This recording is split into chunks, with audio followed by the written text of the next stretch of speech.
So glad you could join us here today. We really were not sure exactly what to expect in terms of turnout. As many of you, I'm sure, know, there have been several events that have been postponed or canceled, a lot of things going on, but we're still trying to make do with what we have. And so we are very glad to have everyone here that could be here today to join us. So thank you. All right, getting started here. We're going to get things rolling and get to our presentation. We got a couple of great examples today with our deal and dud of the month. We have some awards to present. We have some cool things to hand out. And we have a great panel of presenters that are going to join us a little bit later that are going to all be teaching some classes. And we'll talk more about that as we get a little bit closer to it. But again, if you are not aware, we're going to go through some of the basic stuff that we go through in almost all of our meetings. CFRI is a nonprofit. It is one of the largest nonprofit REIAs in the country. And our whole purpose is to try and make sure that we provide all of that networking and education so that you have a good foundation for knowledge and understand what we mean to be ethical real estate investors. And again, help build that community and provide you with other input regarding things like what's going on in the legislation and all kinds of other great details. Now, one thing that we do not do as the CFRI board is I'm not up here to, and all the folks that will be up here, unless they are a specific designation. Like, for example, if somebody up here is an attorney or somebody up here is an accountant, they have their specialties. But CFRI as a whole is not here to provide that advice on your accounting and your procedures and what's right and what's wrong. You need to consult your own counsel when it comes to legal matters, tax matters, and we have several excellent business members that can provide you with that input.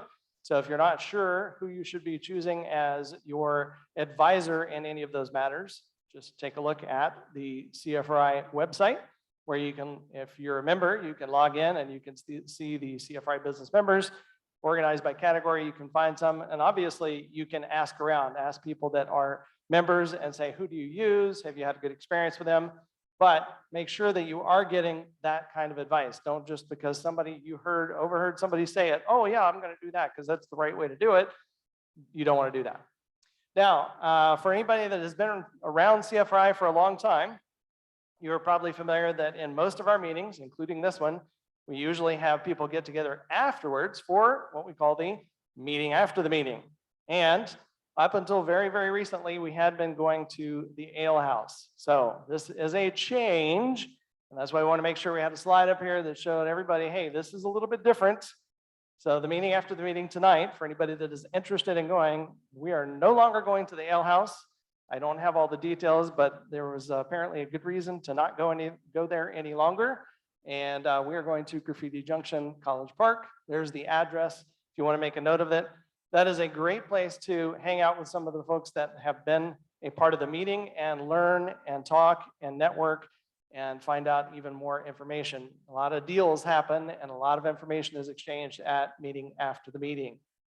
Now, for anybody that is not aware, we are online. Obviously, we're online because we're even doing this simulcast on Zoom. But what we mean by that is we're on social media. So if you are not checking us out on whether it's the Facebook or whether it's on Twitter, YouTube, whatever it happens to be, most of that is really part of the part of Facebook and the CFRI members only Facebook page. That is where a lot of information, again, can be found, a lot of good information.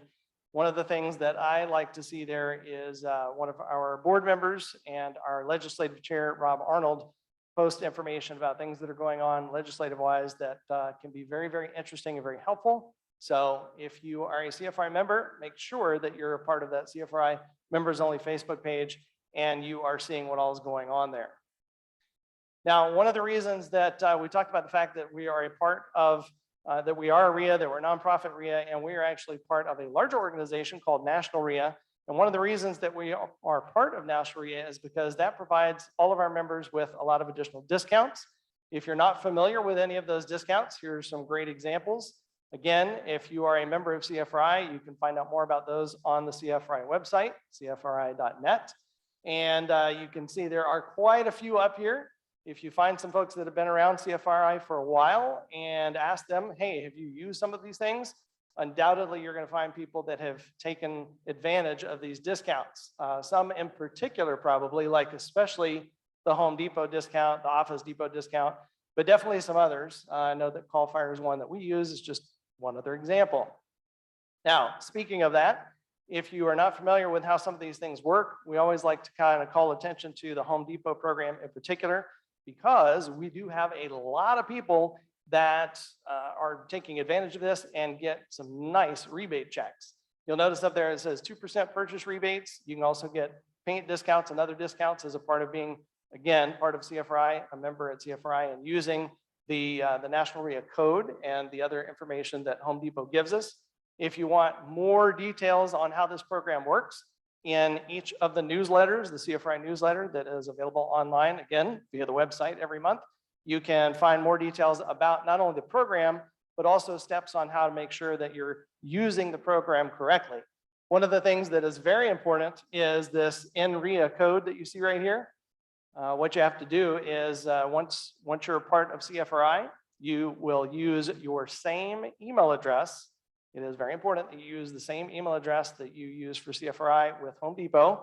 They told us, I don't know, I think it was about a year and a half ago, hey, we do audit this every once in a while.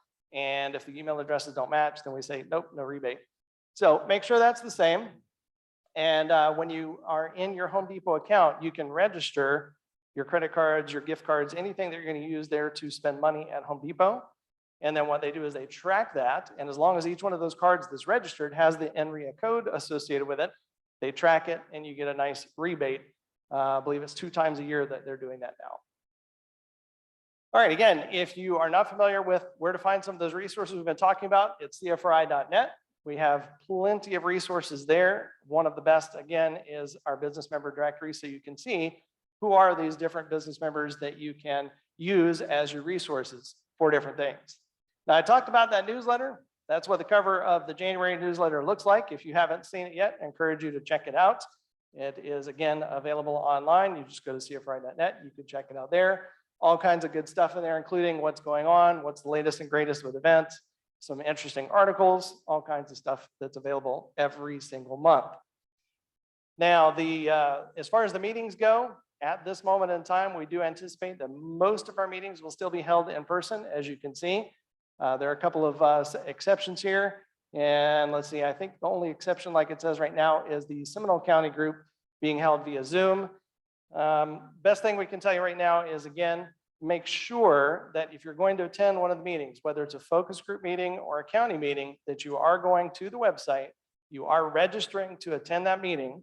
Very important, because we can get an accurate count of how many people are going to be attending, make sure that we don't meet or exceed any particular thresholds for attendance. And if by chance something were to change at the last second, we'll know who we need to notify and we can let everybody know. All right, if you are not a member of CFRI, here's that part where we get to offer you an opportunity to become a member of CFRI. We have a couple of different ways you can do that. One, if you're not really sure, you're not really want to commit to that full 1-year membership, you can sign up for a trial membership, 3-month trial membership, $75. Real great way to try it out, check everything out and see just how valuable it is. And then if you decide, hey, I want to actually be a member for a year, talk to Buffy and she'll get you that little extra cost that you need to sign up and be a member for a year. Now, if you really are interested in the full year membership, we also have a discount program going on right now. You can save 20 bucks off that.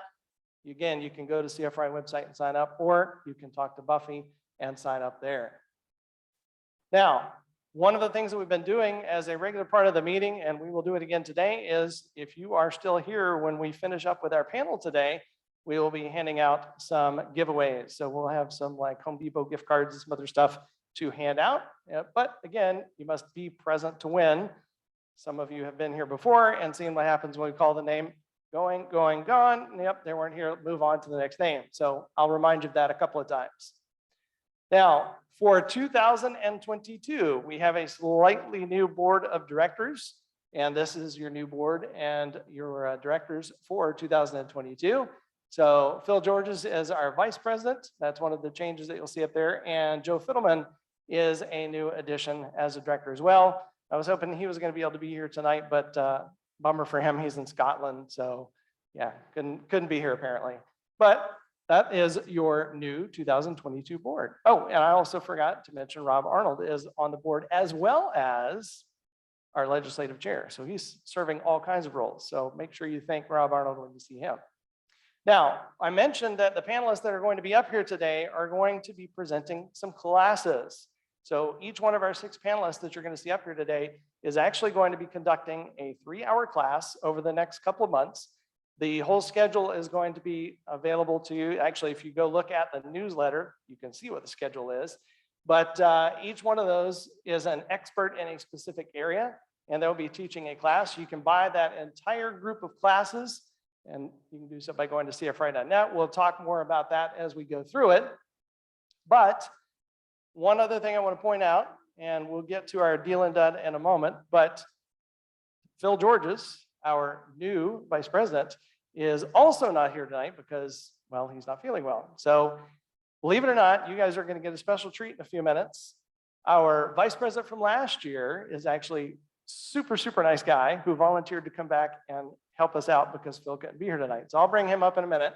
But before we do that, again, that's the reminder though, if you have a deal or a dud, make sure you email it to vicepresident@cfri.net. So here's what we're going to do next. We're going to talk about an award that is given to somebody who has been not only a part of CFRI, they haven't just been here for a long time, but they have actually contributed to CFRI. So if you haven't ever looked at the CFRI website that much and read the policies and procedures and you don't know everything that's there, you might not realize that we have this thing called a lifetime membership award. Now, for a lifetime membership award, you have to accumulate a certain number of points. And if memory serves me correctly, I believe that's 24 points. All right, Jack's giving me the thumbs up on that, so my memory must still be good. But the way that you do this is not only by being a member, you can earn some points by being a member, but you earn the other points by volunteering and serving on the board and doing things like that. So the 2 gentlemen that we're going to be bringing up here today, you can rest assured that they have not only been a part of CFRI, but they have actually helped contribute a good deal to CFRI. So first of all, I'm going to bring up Jack Scocchio. Can I get a warm round of applause for Mr. Jack Scocchio?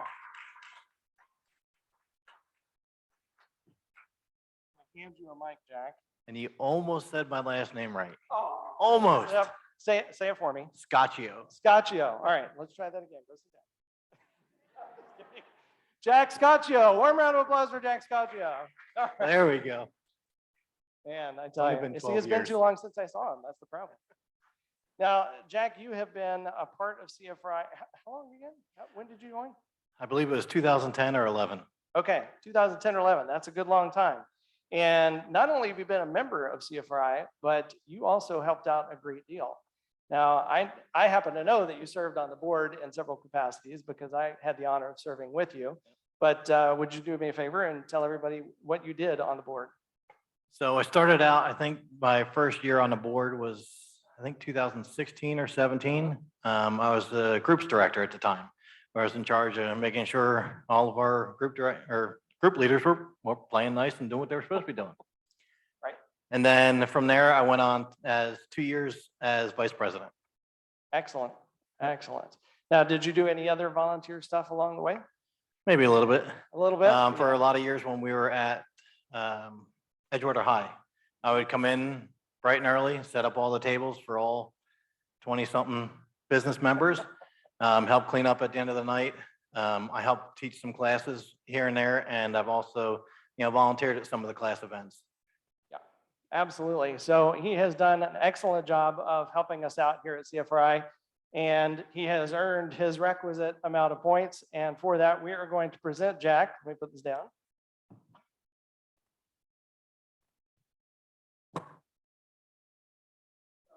We're going to present Jack with this beautiful award. Oh, thank you. And hopefully that we spelled your name right and everything, right? Yes, round of applause. Thank you. Lifetime member. Like if I hold it out here, I can see it. Fantastic. Well, again, we really Thank appreciate you doing all of that volunteer work and being a part of CFRI. And we're very honored to have you as one of our newest lifetime members. I appreciate it. So guys, get out there. The more you volunteer and the more you get involved, the more you learn. I mean, it's been amazing what I've been able to get out of CFRI over the last, 10 or 12 years. And it's not just from coming to the meetings and going to the meetings after the meetings, it's volunteering. being there in the beginning, being there at the end, it's just so invaluable what you get for, the membership price. So get out there, volunteer, and have a good time. Thank you, guys. Awesome. Thank you, Jack. Appreciate that. All right, that was fairly good applause for this group of people, but not great. So let's try and pick it up a little bit for our next lifetime member, who is Mr. Dave Dostal. Come on up, Dave. Thank you. All right, that's a little better.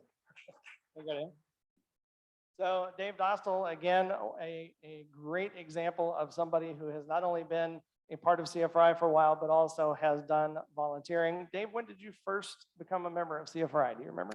I do remember. It was actually this month, 18 years ago. 18 years ago. Wow, that's a good long time. All right. And along the way, I was telling Dave this earlier. He did not actually know this, but Dave is actually one of the reasons why I'm probably up here today, because one of my first experiences with CFRI was going to a Seminole County meeting, and Dave happened to be an assistant at that meeting. And he just seemed like he had this, not seemed like, he really did have a wealth of knowledge. I don't want to sound like that. But no, it was very instrumental because I saw you were doing, and I said, oh, that's kind of cool. I want to, do some of the same things, which of course ultimately led to somehow me being up here. That's awesome. Look at that. So what all have you done in volunteer stuff? I know you've done a lot. I was on the board as secretary for a couple of years. I was a co-leader at Seminole County, the group, and What are you doing right now? What are you volunteering as right now? I co-host the CFRI podcast. Yeah, how about that? So, There's something else that if you did not know, CFRI has a podcast. We haven't recorded any episodes recently, but last month. Last month? Okay, we all right. did. See, I missed that one. So, all right. There's going to be some coming out at least every month moving forward. Excellent, excellent. So a lot of volunteer work. And again, we have an award for you.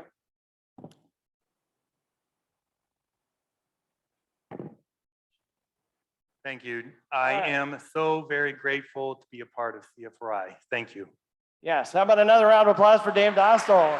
Again, we are so honored to have you. Yeah, thank you. We are very, very honored to have folks like that not only are here as members, but take their time to give back to CFRI, that they volunteer. They not only volunteer and do things like help out at the meetings, but also really volunteer in taking positions, whether it's a group leader, group assistant, serving on the board. As I said, I actually had the opportunity to serve with both of those gentlemen on the board.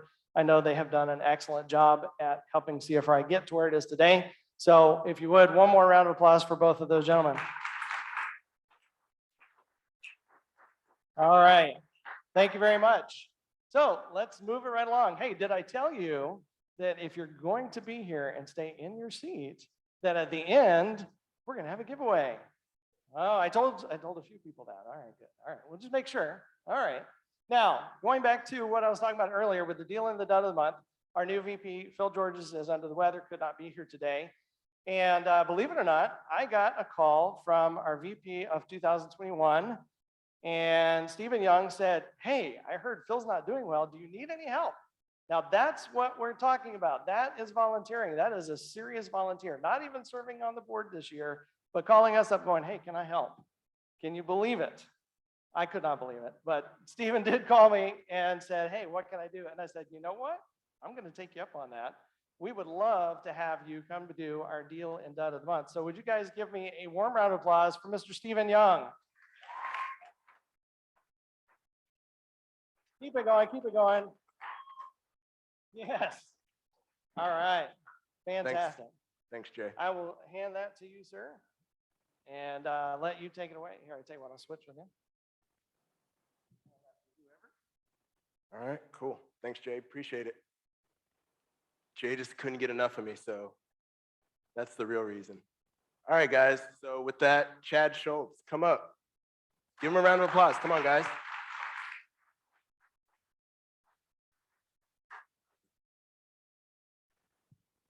All right, Chad. So we had you on a couple times last year, 2021. So we're going to get the ball rolling this year for 2022. Thank you. You've already been busy and active. So let's talk about this deal. Port Orange, SFA, single family attached. How'd you find the deal? This one is actually kind of unique to me. I do a lot of wholesale. I find wholesale properties, probates, auction properties, all that good stuff. This one actually came from a phone call from a real estate attorney who I've used for quite a few projects, closings, things like that. And the real estate attorney just called out of the blue one day and said, hey, I've got somebody who wants to sell a house. You want to look at it? And that's how this deal started. Really? Okay. And is this one of the deals that you did with your partner, Devin, or? Yes. Okay. Yeah, we do quite a few deals together. I don't know if Devin's here tonight. He said he may or may not be here, but anyway, so Devin and I did this together.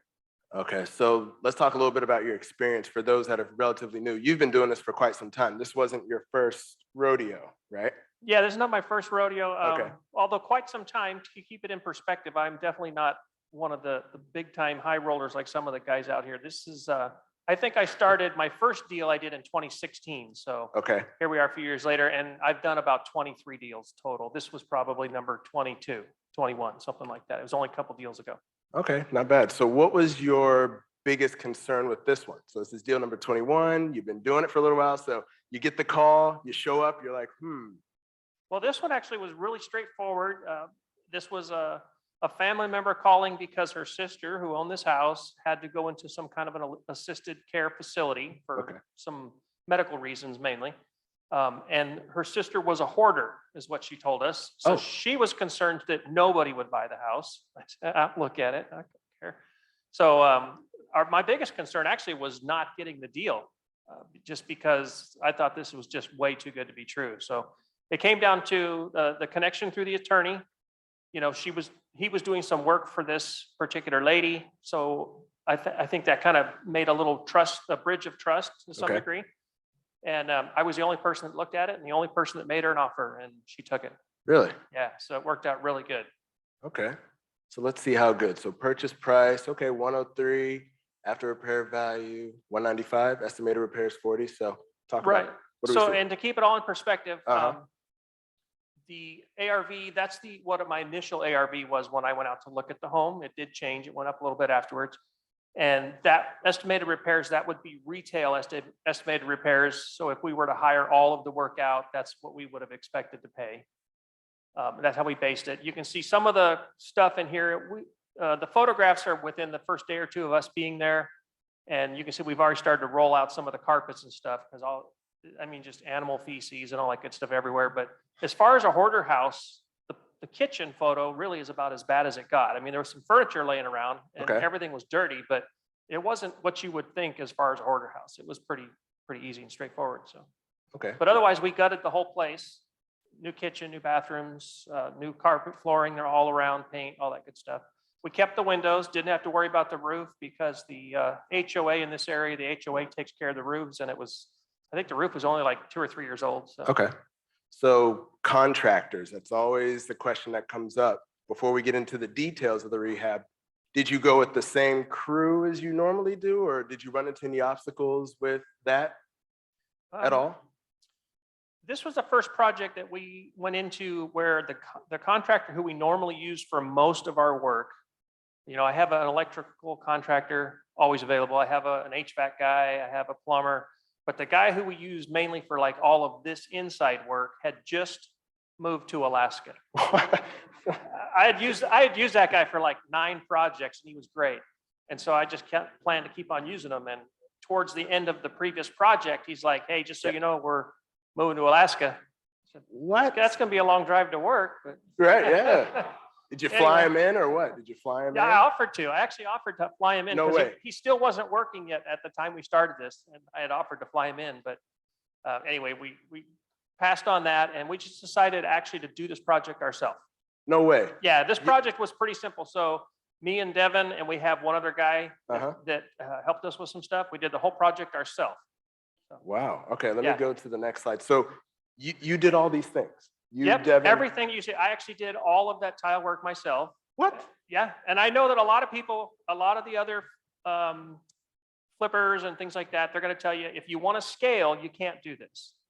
You know, I don't need to do 50 houses a year. It would be nice, but I don't need to. So I enjoy doing this work.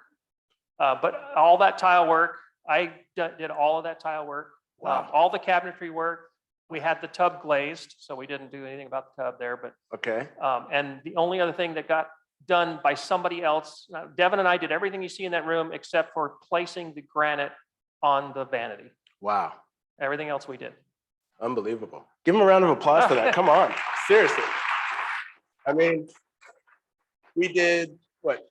I think I've presented 2 or 3 deals from you, and I don't think we've ever had a conversation where you actually were doing the work. for your Right. flips. I do This little is- stuff here and there. We were always on site and stuff, but no, we actually did all this. And I think you'll like the rest of it when you see it. That's unbelievable. So if you guys remember, the previous slide had 40,000 for your estimated repairs. So the Right. reason it's so low, is it because of your sweat equity? Right. So Okay. by doing it ourselves, I think it actually would have been a little more than 40 when it came down to it, because, prices have all been changing lately and whatnot. So, but anyway, we saved at least, 17 to 20 grand by doing it ourselves. Okay, great. One more question I have on this. So time-wise, so typically you have your guy from Alaska come and crush it. How long did it take you, Devin, and your friend to do that? Right. So our crush it guy, who again, he's really good. And the reason I like this guy is he took pride in his work. A lot of contractors, they just want a paycheck and they're gone. But yeah, I mean, he still wanted the paycheck, don't get me wrong, but Sure. he took pride in his work and he always did a really good job. And he wasn't trying to hide something or cover something up before you saw it so that you wouldn't find it. He always did the right thing. At least that I know of. No, but anyway. Okay, So he would normally do this project probably in around 4 to 5 weeks, would be my guess, because we also had an HVAC go in and we had some other services that we all had to coordinate. But it probably would have been 4 to 5 weeks for him. Devin and I did it with that third guy. We did it in 6 weeks. wow, not bad. Okay. I may have, maybe call on you for And a those job. weren't 8-hour days either. We were only there maybe like 5-6 hours most days. Really? Yeah. Unbelievable. Okay. Kudos to you, man. All right, so, Just a master bedroom showing we carpeted the master and cleaned it all up, which you didn't see the before on the master, but you'll like the next photo. so you got it sold.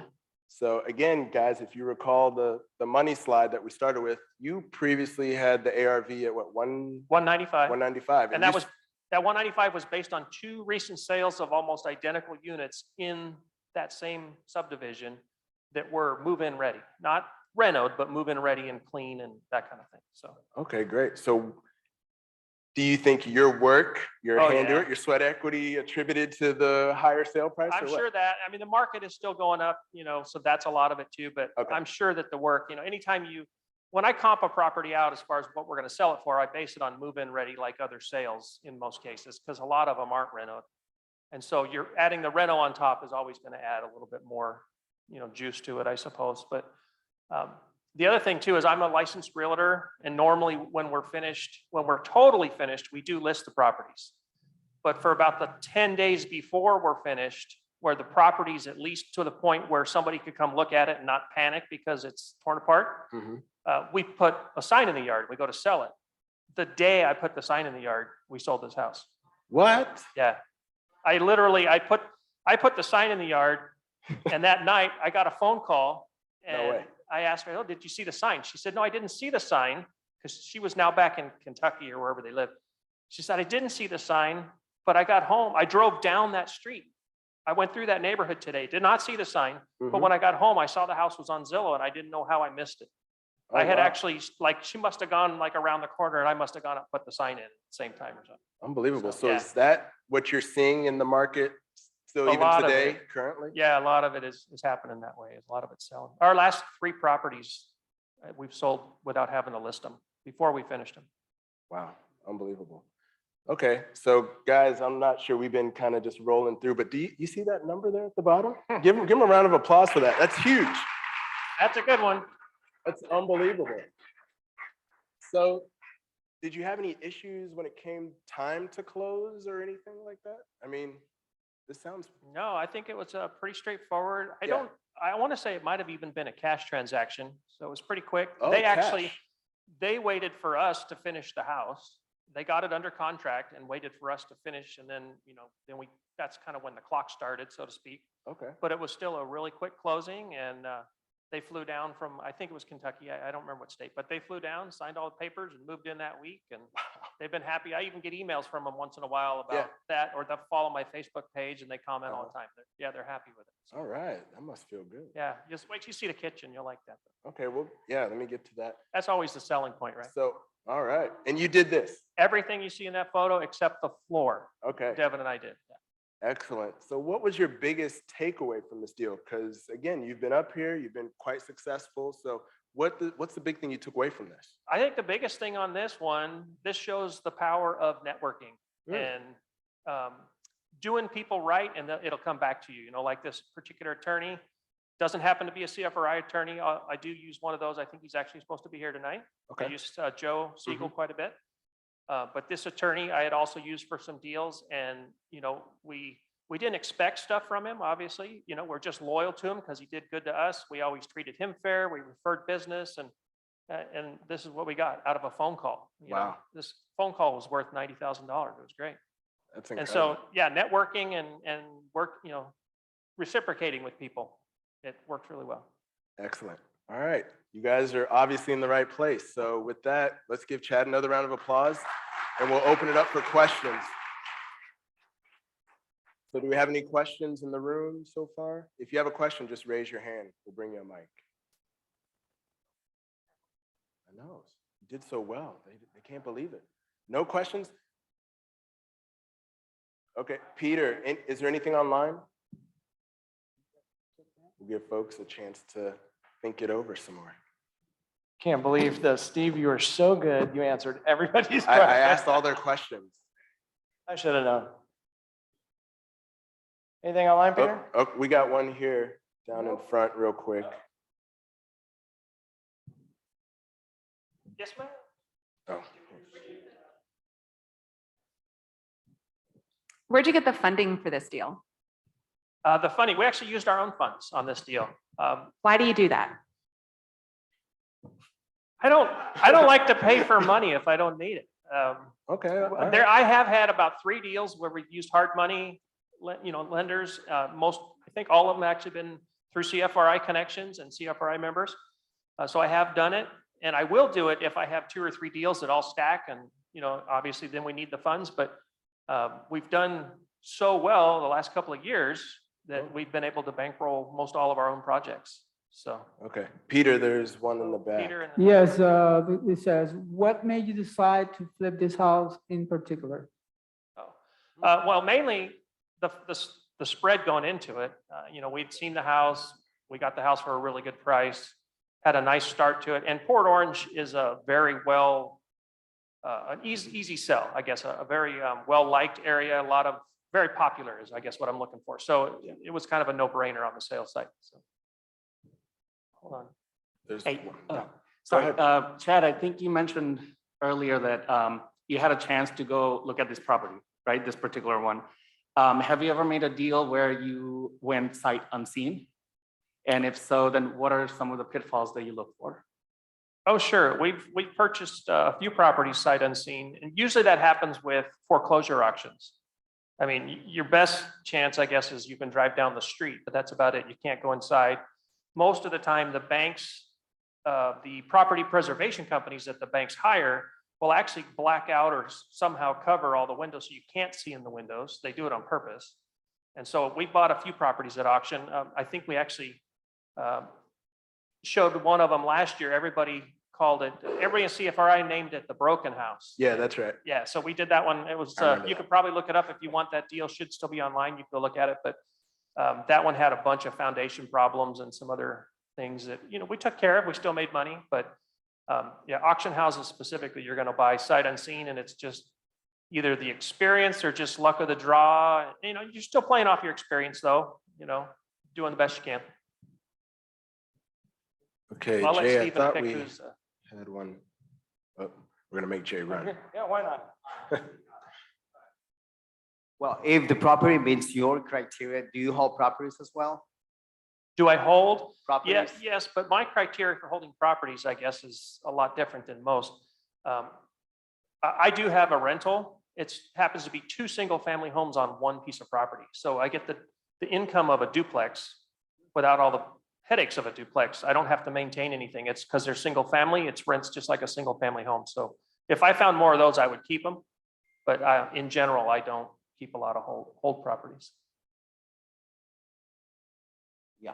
When you say our money, you're talking about CFRI money, like from the company, or what kind of, when you say our money, what you mean? No, I wish it was that easy. That'd be great. It's my back pocket right here, right here. Have an As ATM. soon as you get one of these red shirts, they give you a credit Right. card. So you, That's all there is to it. You just told the secret. yeah, right. No, I'm sorry. No, our money is like Devin and our money. Just, we've done well enough on projects and, you know, you don't spend every dollar you make and we're able to bankroll, I would say 90% of what we do, we just bankroll ourselves. Awesome. When you lost your contractor to Alaska, did you have to find another contractor other than yourself? Yeah, we still have, now we do have another guy we work with who's an RC, residential contractor, almost the same as a GC, very close. They can still do the majority of everything you need. And so when we do projects that are big enough or require those types of permits, depending on what we're doing, then we can bring him in and he'll help us with whatever we need. He does windows and doors and framing and a lot of that drywall work, all that good stuff. Hey, Chad, one question I thought of from somebody else's, just stemming off of that, duplexes. Did you have any trouble with the neighbor? And if not, have you ever had any trouble with your, you know, attached neighbor with a duplex? On this house here? Oh, this is the only attached house. No, I'm sorry, this is a second. I did a townhome one time, didn't have any issues. And I didn't have any issues on this one either. This is a duplex technically, single family attached, sold as a single family, but you only own your half, okay? And no, I make it a point at all of my projects. I can say I've never had a problem with a neighbor at my projects. We actually go introduce ourselves to the neighbors. We're very friendly. We give them our phone numbers and stuff. Hey, if you ever have a problem with anything, call us. When we come and go, we make it a point to look for them, you know, if they're coming or going, and if we see them, we make it a point to go, hey, what's going on? Just, you know, blah, blah, blah. Hey, do you want to come check the house out? You know, we try to just be really friendly with them. And we've never had a problem. It's actually benefited us. You know, we've had them call us sometimes and say, you know, hey, is this supposed to happen or is that supposed to happen? Things like that. So worked out really well. Just communication. I think Peter has one question from online. Yeah, Natalie is asking, did you get an inspection and an appraisal before buying it? I'm a newbie. Normally we don't. The first probably maybe 2 or 3 houses that we did get not so much appraisals, but we were doing inspections. And now we've just done enough that we're comfortable in our ability to inspect them ourselves. You know, I mean, really, we're going to go in and tear the whole house apart anyway. So what's the surprise going to be unless it's underneath the house or, you know, it's pretty rare to have a surprise. We know we're changing the air conditioner. We know we're usually going to change the water heater, you know, so I mean, if the water doesn't come in or it doesn't go out, it's about the only surprise we can have. So, you know, the rest of it's getting torn out anyway. Chad, I've got a question for you if we don't have any other ones. You know, you were talking about the fact that you and Devin went in here and you did all of this work and obviously did a beautiful job with it. Knowing now that you've completed that job, you know how much of your time was used on it. Would you still do that over and over and over again just because you like to do it, or would you maybe do it differently? If I scaled, I would definitely have to do it differently, but I'm doing a project right now that we're on week 5, should be done in the next 10 days. And we've done it completely ourselves again. I like doing the work, I really do. And, you know, ultimately, if I can save another 20 grand for a couple of weeks, I guess if you add that on top of your other your other profit, to me, that's worth it. I like the end product, you know. I like to do things for people, and so this is a way to do it. It definitely looks very good. Thank you. All right, your way of giving back. So That's right. awesome. Let's give it up again. Oh, wait, what? Sorry. Hold it. Where do you get your material? I guess it depends on the material. Let's see here. Most of our cabinetry comes from a cabinet place here in Orlando that I don't think is currently a member of CFRI. They were last year, so I can't say their name. Otherwise, a ton of our stuff does come from Home Depot, all of our paint. We use the Bear paint, I think either the top of the line or maybe one step down. And we've had professional painters say they've never used anything better. You know, they're just used to buying it at the paint stores because they have contracts, but when we supply the paint, we actually stopped allowing them to bring their own paint. We supply our own paint because I can paint a house with 10 gallons of Bear and it'll look amazing. And when they bring their paint, I got to buy 20 gallons of paint for some reason. So, yeah, Home Depot is most of our stuff. A few different things are from CFRI members or previous members. Excellent. All right, sorry, I hate to cut you guys off. We do have one more deal, but Chad's stuff, all his information's up there. So go ahead and get your screenshots now. Chad's phone number 828-242-1990. All right, with that, let's give it up for Chad, guys. Give it up, give it up. All right, and I'm reflecting now on Chad. I think he literally did that deal from end to end. Used his own money, bought it, rehabbed it, and he's a realtor, sold it. So pretty impressive stuff we're doing. All right, uh-oh. Greg, again, we're starting the year off already, Greg? Yeah, let's give it up for Greg, guys. Come on, give it up. You'll have to excuse me. We were sick over the holidays and I've got a little cough, so I have to side him. That dry cough. Greg, Yeah. you're up here again. All right, dud of the month. This is a new one for us. So Roth IRA. Let's talk about it. So how did you get this deal? Well, it actually came from a CFRI member, Okay. John Beach. I don't know if John's here. John assigned this to me. John had the deal. Okay. And I paid him an assignment fee to purchase this property. So I had built up enough money in my Roth IRA. I was ready to buy another property. And this fit the bill. Okay, great. And so you had done that before with your Roth IRA? Was this a new thing that you had just started, or you bought property in your No, IRA I've been before? buying a lot of property in my Roth IRA and in our HSA and in my wife's IRA, and Okay. continue to buy. In fact, my wife Does she on the know way, that? my wife on the way here, she said, "Are you doing anything tonight, honey?" I said, "Yeah, I'm doing a dud of the month." She goes, "How many of those do we have?" Lots. Yeah, I think this is what, number 3 or 4? Three or We've 4. had? Who's counting? Yeah, right. Who's counting? Yeah. Okay, great. So what about this property you liked that made you want to buy it in your IRA? Well, I paid John a $6,000 assignment fee.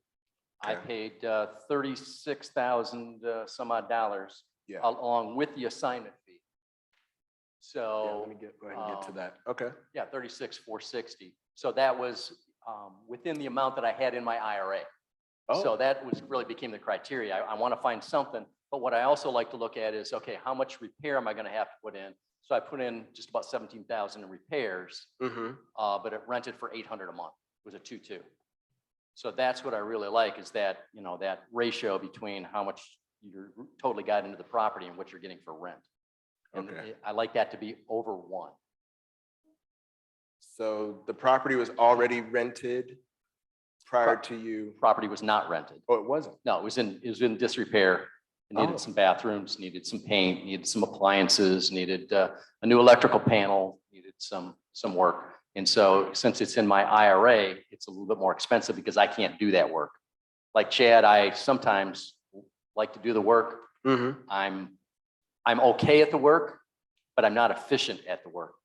Okay. So, Okay. Huh. but with an IRA, you cannot do the work. You cannot That's do one the of work with the prohibited IRA. transactions. Okay. And so did you, like Chad, did you visit this property as well before you made the decision? Oh, yes. Or- Yep. Okay. I went and toured the property, looked at it, figured out what it was going to cost. And like Chad, I've been through enough of them. I used to do the inspection first and, Okay. and go through it. But again, once you do 10, 20, 50 of them, you start to get the feel for, what needs to be done. And just like Chad said, I totally agree with, if you're going to tear everything open anyway, it really almost doesn't matter what's there, as long as there's not termites or sinkholes and that sort of thing. Got it. So what was your strategy going in? So nothing, I guess, scared you initially. No. You decided to put all the IRA money into it. So what was kind of your strategy? Always to buy and hold or flip it? My strategy was buy and hold. Okay, from the get-go. Yep. Buy and hold, generate that passive income coming in for retirement. Again, Oh. these being in a Roth IRA. So I know I'm never going to pay tax on that income coming in, right? So Okay. it just money coming in, can pull it out without any tax because it's in the Roth IRA. Okay, sweet. Very good. All right, let's see, after repair value. So how did you come up with that? Did you do any sort of research? No, I just kind of figured that's what it was about that time frame. Okay. So got about 50 into it. It's worth about 80. Built some nice equity. Okay. All right. So, thanks, John. Very good. Make money when you buy, right? Yep. Oh, going the wrong way. Okay. So here are some of the things that you needed to do. You want to explain just a little Yeah, well, how that process went? Yeah, we wanted to put a washer and dryer in, so there wasn't much room. So we ended up putting that on the back porch, running the electrical for the 220 for the dryer, and then putting the the lines in, the water lines in, and the line going back out for the washer. And so yeah, I figured with a 2-bedroom, 2-bath with a washer and dryer enclosed, a nice fenced yard on a corner lot, be able to get 800, and sure enough, I got 800. Okay, great. So I'm thinking, so it wasn't rented before. Do you know what the rent was prior to you coming in and making these repairs? Really not sure. The Okay. area of town, it's right off of 4 and OBT.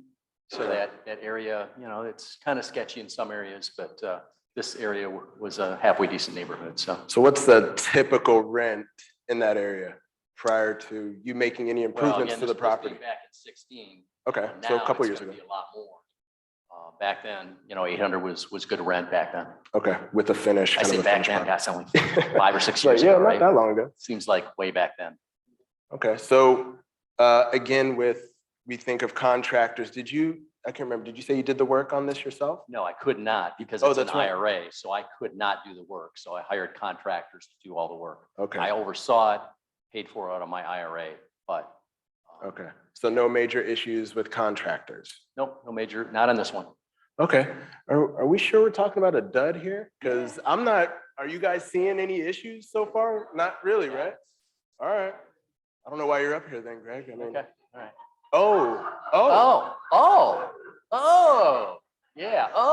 Yeah, that's, I mean, that was my expression. It was, I see the loss, but I don't know if you guys can clearly see.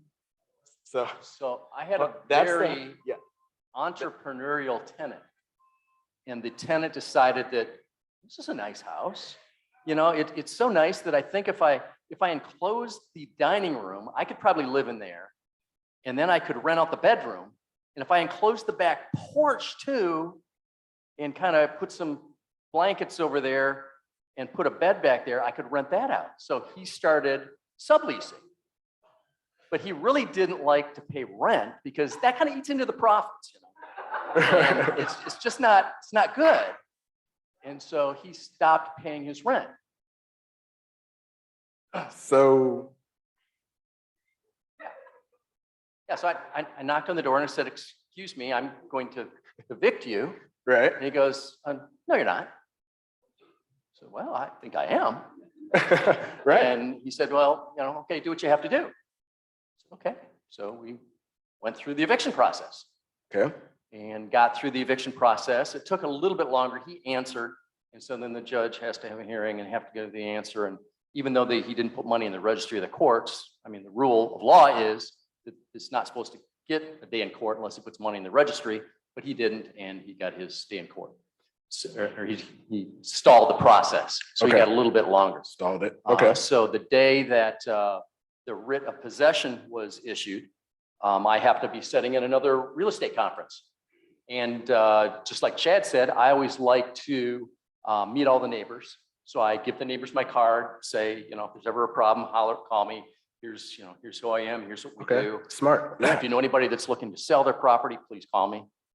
It's always a good way to find properties as well. And so the neighbor called me in the middle of this conference, and normally I would let it go to voicemail, but this time I stepped out. I picked up and I said, yeah, hello. They said, Greg, I don't know if you know, but your house is on fire. Oh man. Just I don't what know you if want you to know. hear, right? I said, well, call the fire department. He goes, no, they're already here. Great, thank you. Thank you, I'll yeah. be right there. So I went to the house. They had the guy in handcuffs, and they were questioning him. Okay, the tenant. The tenant, the Okay. entrepreneurial tenant. The entrepreneurial tenant? Yes. Okay. Wow. And he had an alibi. Oh.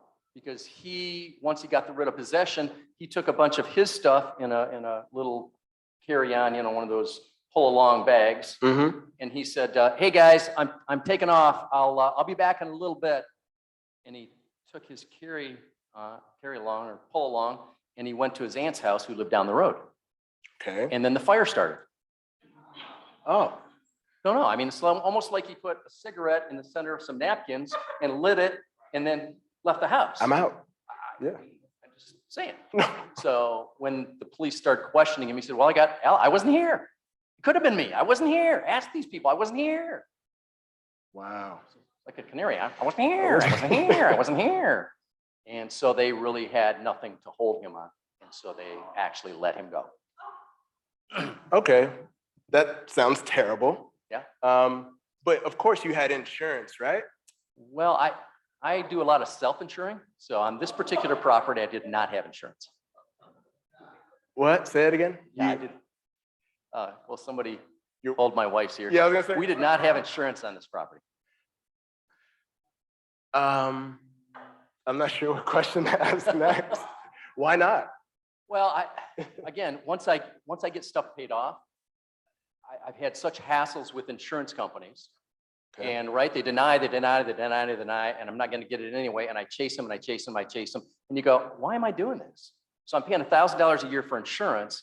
Well, if you've got 20 properties and they're all paid off and you're saving $20,000 a year, $20,000 a year times 5 years is how much? $100,000. Yeah. I've been in this game a long time, since the 80s. I've had a few fires, but not total losses. Okay. So I just kind of look at it and go, okay, if I self-insure, I'm saving $20,000 a year. Yeah, am I going to have a loss, an occasional loss? Yes, but I just decide to self-insure. Okay. I bet there's a lot of questions gearing up for that one. All right. So you sold it. You sold it in that condition? Yeah, I sold it in that condition because I didn't want to go through the brain damage of repairing a burned out house like that and replacing trusses and going through that process.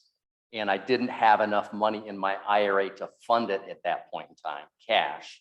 I see. Okay. So I said, okay, what's the best way to dispose of this? In fact, as I was going through this again, so all the old memories come up, right? But so it happened. Did I put down when it happened? So the eviction. Oh yeah. May So we got 4th. the eviction. So yeah. on May 15th, I get a nice letter from Orange County Code Enforcement saying, you better clean up your property or we're going to, you got X amount of days and we're going to start fining you $1,000 per day for every day you're in violation.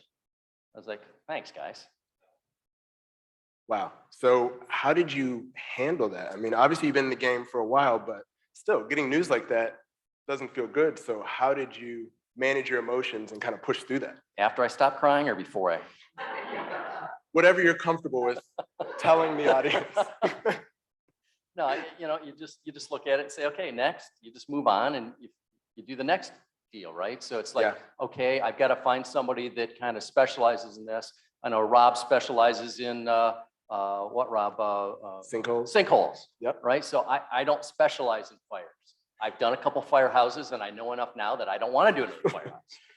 So I looked for somebody that had that type of expertise. I found a contractor that bought in that area. Okay. Talked to him. He said, yes, I'd like to take over your property. We negotiated a price and he ended up buying it for $30,000. Okay, great. So persevered. Very good.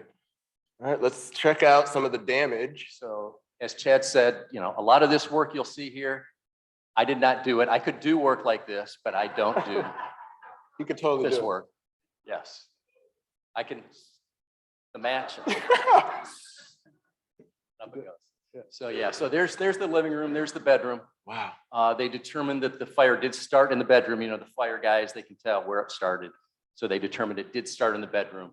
Okay. They couldn't tell exactly how it started. And So is it kind of like I don't know, like a closed case, that just an unsolved case? Just an unsolved case. Just an unsolved case. Yep. That's it.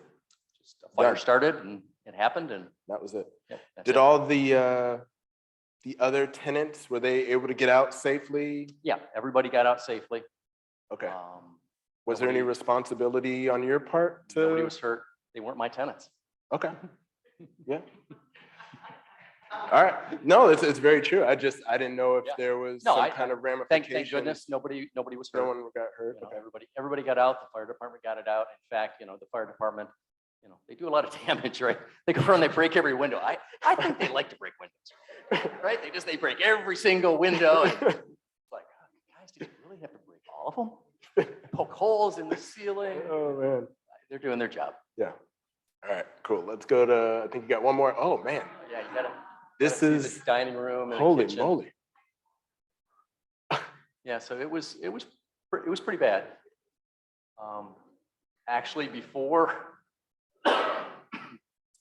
I ended up selling it, I actually did get it cleaned out. So I hired a crew to go in Okay. and basically shovel stuff out, put it in the wheelbarrows, wheel it out, got dumpsters, put the dumpsters, or had the dumpsters hauled away. So when I sold it, it was actually totally gutted. So it's totally Now, gutted. Okay. ready to kind of It didn't- start the rehab work. The next phase. Wow. Okay. I know you guys got questions because some of y'all started raising your hands while we were still talking. So give us 1 second. Jay's getting the mic. All right, while I'm running, I just want to know, was an accelerant used or do they know? No accelerant that they could tell. Wow. Where did you find this tenant and how did you screen him? Oh man. Good questions. Valid.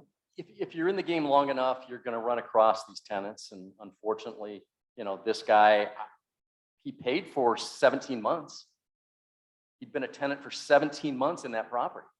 And then all of a sudden the new year hit and it's like, he said, I'm not paying anymore. It's like, it's a New Year's resolution or what? It's like, okay, Right. why aren't you going to pay?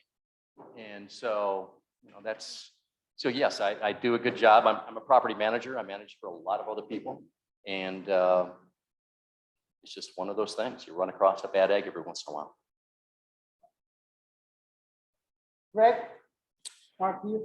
Oh, okay, in the back. So considering that you self-insure, do you require your tenants to carry an insurance policy as well?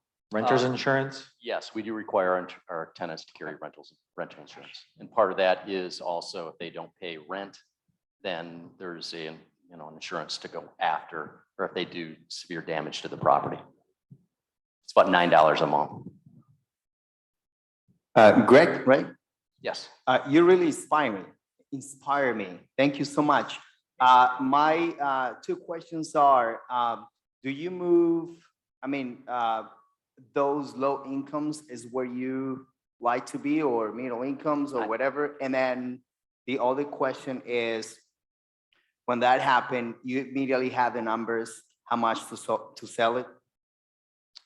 No, I didn't really have the number. That was more a negotiation thing. The guy came out, did some estimates, pulled the trusses, replacing the roof, the decking, all of that big expensive stuff.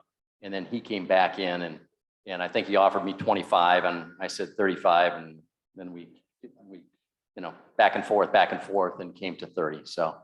And the next question was, do you move, you like that?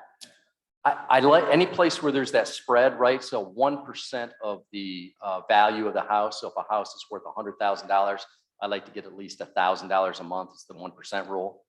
Okay, makes sense. So that I like that, whether it's a upscale house or low, value house. It doesn't matter. As long as I can keep that type of ratio or more, then I'll hold it as a rental. But normally you can't do that with the big expensive houses. Oh, all right. Since you didn't self-insure, you did self-insure, what did that do to your Roth, your IRA, as far as repaying that if you didn't have insurance? Yeah. Does that just get wiped out?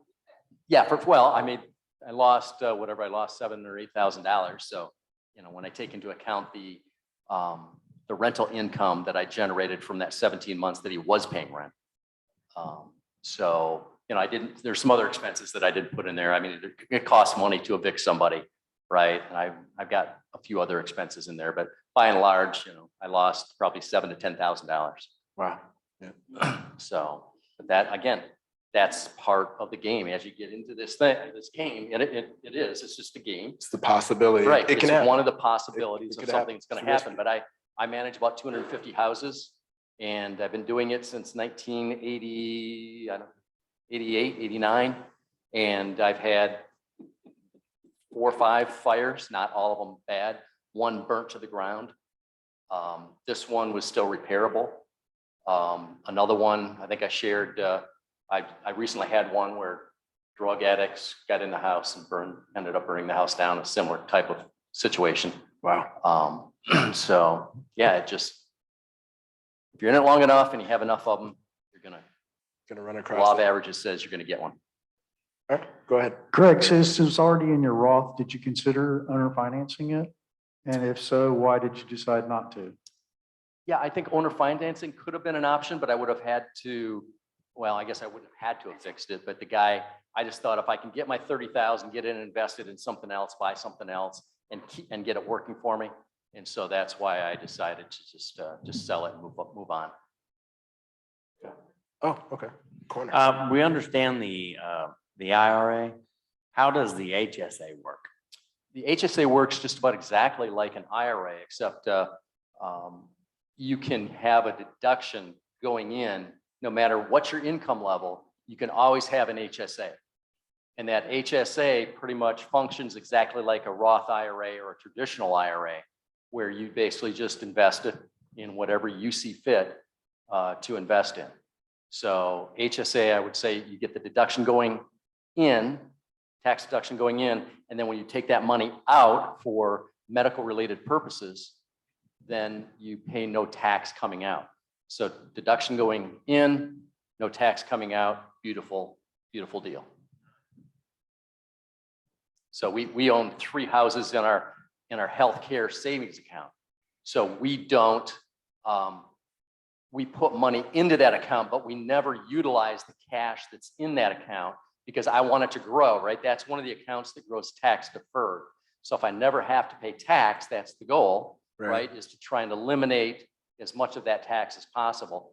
But with the HSA, what's unique about it is that you can keep those receipts, and then any time at all, you can turn those receipts into NewView or whoever your administrator is. So I got all my receipts from 2009 and I've scanned it on all my receipts and I've got a little spreadsheet and I said, in 2009, I spent $11,322 or whatever it is on medical expenses.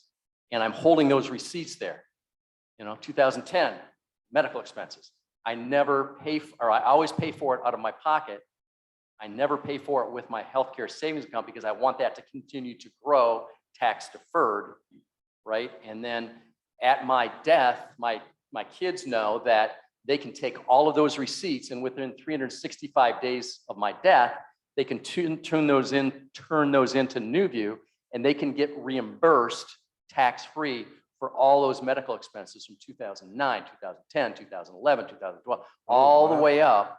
They get reimbursed and they get tax-free income from that. And that's, that's a very good thing. So I would highly, if you don't know much about it, talk to NewView, read up on HSAs. It's one of the best things going. You can't put money in as soon as you start taking Medicare, you're done. You can't put any more contributions in. So there's a limited time frame. They can't stop you based on income level from putting anything in. But once you start taking Medicare, you're done. No more contributions. So there's a limited amount of time. So people that are young and think, well, I'm just going to wait. Don't wait. Just put it in. Bite the bullet. Put the money in. Let it grow. Just do it. Right. Let it do its thing. You'll be glad you did. All right, Peter. Vivian K is asking, what do you do when they start renting to others like he did? Do you approve that? I'm sorry. So the question was, what do you do when a tenant like that starts subleasing? Is that something that you approved or? No, Okay. I didn't know about it until I knocked on the door and said, why aren't you paying? And he was right up front. Well, I'm renting these out. I said, you can't do that. He goes, well, I'm doing it. At that point, what are you going to say, right? And I kind of pushed him on it and said, well, if you're renting, you're getting money. Why don't you just pay your rent? Right. I'd probably go, okay, if you're you want to sublease, let's talk about this. Not 2 people, right? But, so you got 4 people living in a 2-bedroom, 2-bath house. Unbelievable. 4 Okay. families. Hey, how's it going? My name's Yvonne. From St. Louis, Missouri, and I invest in St. Louis. Been here for about 2 years. It's just a general question. When you guys are doing little properties like this, do you guys have to have a safety inspection? In St. Louis, if a house burns down and I do not have a safety inspection or an occupancy permit, that would probably fall on me as the owner. Do you guys have that in Florida or in this area? No. Thanks. Yeah, you have to pull permits to do Permits, everything. yeah, to do your job, but I actually have to do like a safety occupancy permit additionally when the job is done as well. No, not a thing in Florida, at least. Okay, wow, that's nice. Yeah. Welcome to Florida. Yeah, right? No tax. All right, we probably need to wrap this up because we got to give everybody a couple minutes of break. We got All one right, more we'll back get there. All right, we'll do one more. One more, last one. My question is more related to insurance. I've had 2 fires in 13 months, most recent January 1st. Wow. In That's bad luck. Orlando. Yay. So with the renter's insurance, if you need to make a claim on that, do you have an example where you've actually done that and what that experience looked like? Because I'm going crazy on my low income stuff and I'm going to be setting in some guidelines and checklists and stipulations because they break the rules like they're children constantly. Yep. So I'm looking for better methods, and if insurance claim on the renter's insurance would be an option for me and how that works. Yeah, I can talk to you afterwards and get you some information on what we use for the renter's insurance and what that covers. In the last one that I had burned down, this was 16, the one that just happened to me, I did get insurance. I kind of went, you know what? Druggies, this isn't a good situation. Put insurance on the property. So I've got a policy that I basically am allowed to, it's a commercial policy, so I'm allowed to put properties on, take properties off, and as I deem necessary. So I said, yes, let's put insurance, this last one, let's put insurance on that property. And I'm glad I did. Because total, again, that one was a total loss. Great. Excellent. Man, we will learn so much from these, Greg. So we appreciate you sharing with us. So awesome. Give it up one more time, guys. One more round of applause for Greg the Dud Bond.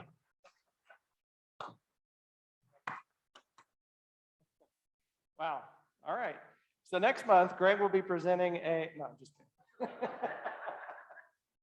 Oh my goodness. Wow. All right. Well, if you didn't know already and didn't hear us earlier, we are going to be having a panel of experts up here in just a moment. It is about 6:53 right now.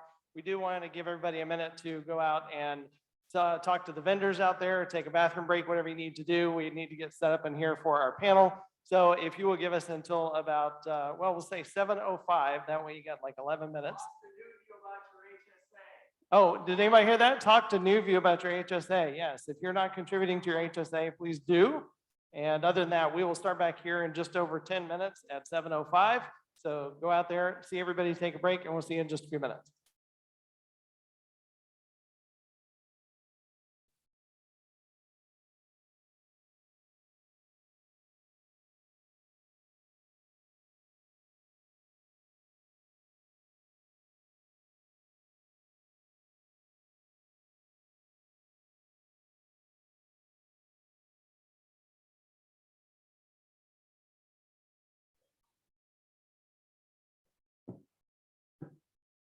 Come on back in, everybody. Grab a seat.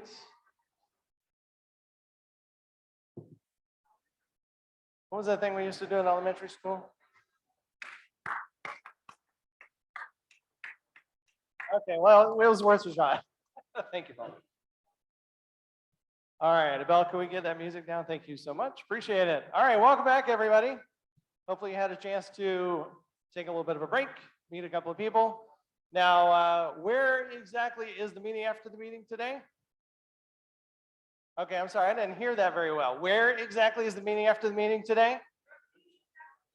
That's pathetic. I hear like 3 people. Let's try that again. Where is the meeting after the meeting today? Oh, we do have an audience. Okay, good. Thank you very much. Appreciate that. Good. All right, so now you know. And if you were not sure who is kind of like our designated host of that, that's going to be the gentleman on the end and the peach shirt. That's Todd. And we'll hear more about him in just a moment. But that's how we get that whole thing going. So again, welcome back. And we are so pleased to have up here our 6 esteemed panelists that are, as I said before, going to be teaching a series of classes. Each one of these individuals has a specialty. We'll talk to them and find out more about what their specialty is. And they're going to be teaching, as I said, 3-hour classes on these different segments. There's a whole series of classes that you can sign up for. You can see more about that on the website and learn more about it. And what dates those are going to be, it's pretty much going to be, if I can do this from memory, like every other Thursday up until the first week of April. So it's a whole series on, actually I could go back one and show you here, maybe. Let me turn this back on. There it is right there. All right, so REI 101, getting started in the new year, 2022 is the series. And our panel today, we have Fern Burr, we have Joe Seagle, Todd Hutcheson is on the end, John Bolton is in the middle, Paula Spann, slightly related, and Lindsey Zalnoski, right? Okay, all right. Since I messed up Jack's name earlier, I wanted to make sure I got that one right. Okay, good. All right, well, what we like to do is we're going to start by letting everybody introduce themselves, tell you who they are, give you their contact information, and tell you what their area of specialty is. Fern, if we can start with you, those mics should all be on. Hello, Happy New Year. Oh, very good, very good. Y'all are awake. I am the lovely and talented Fern C. Burr, and it's nice to see you all after almost 2 years.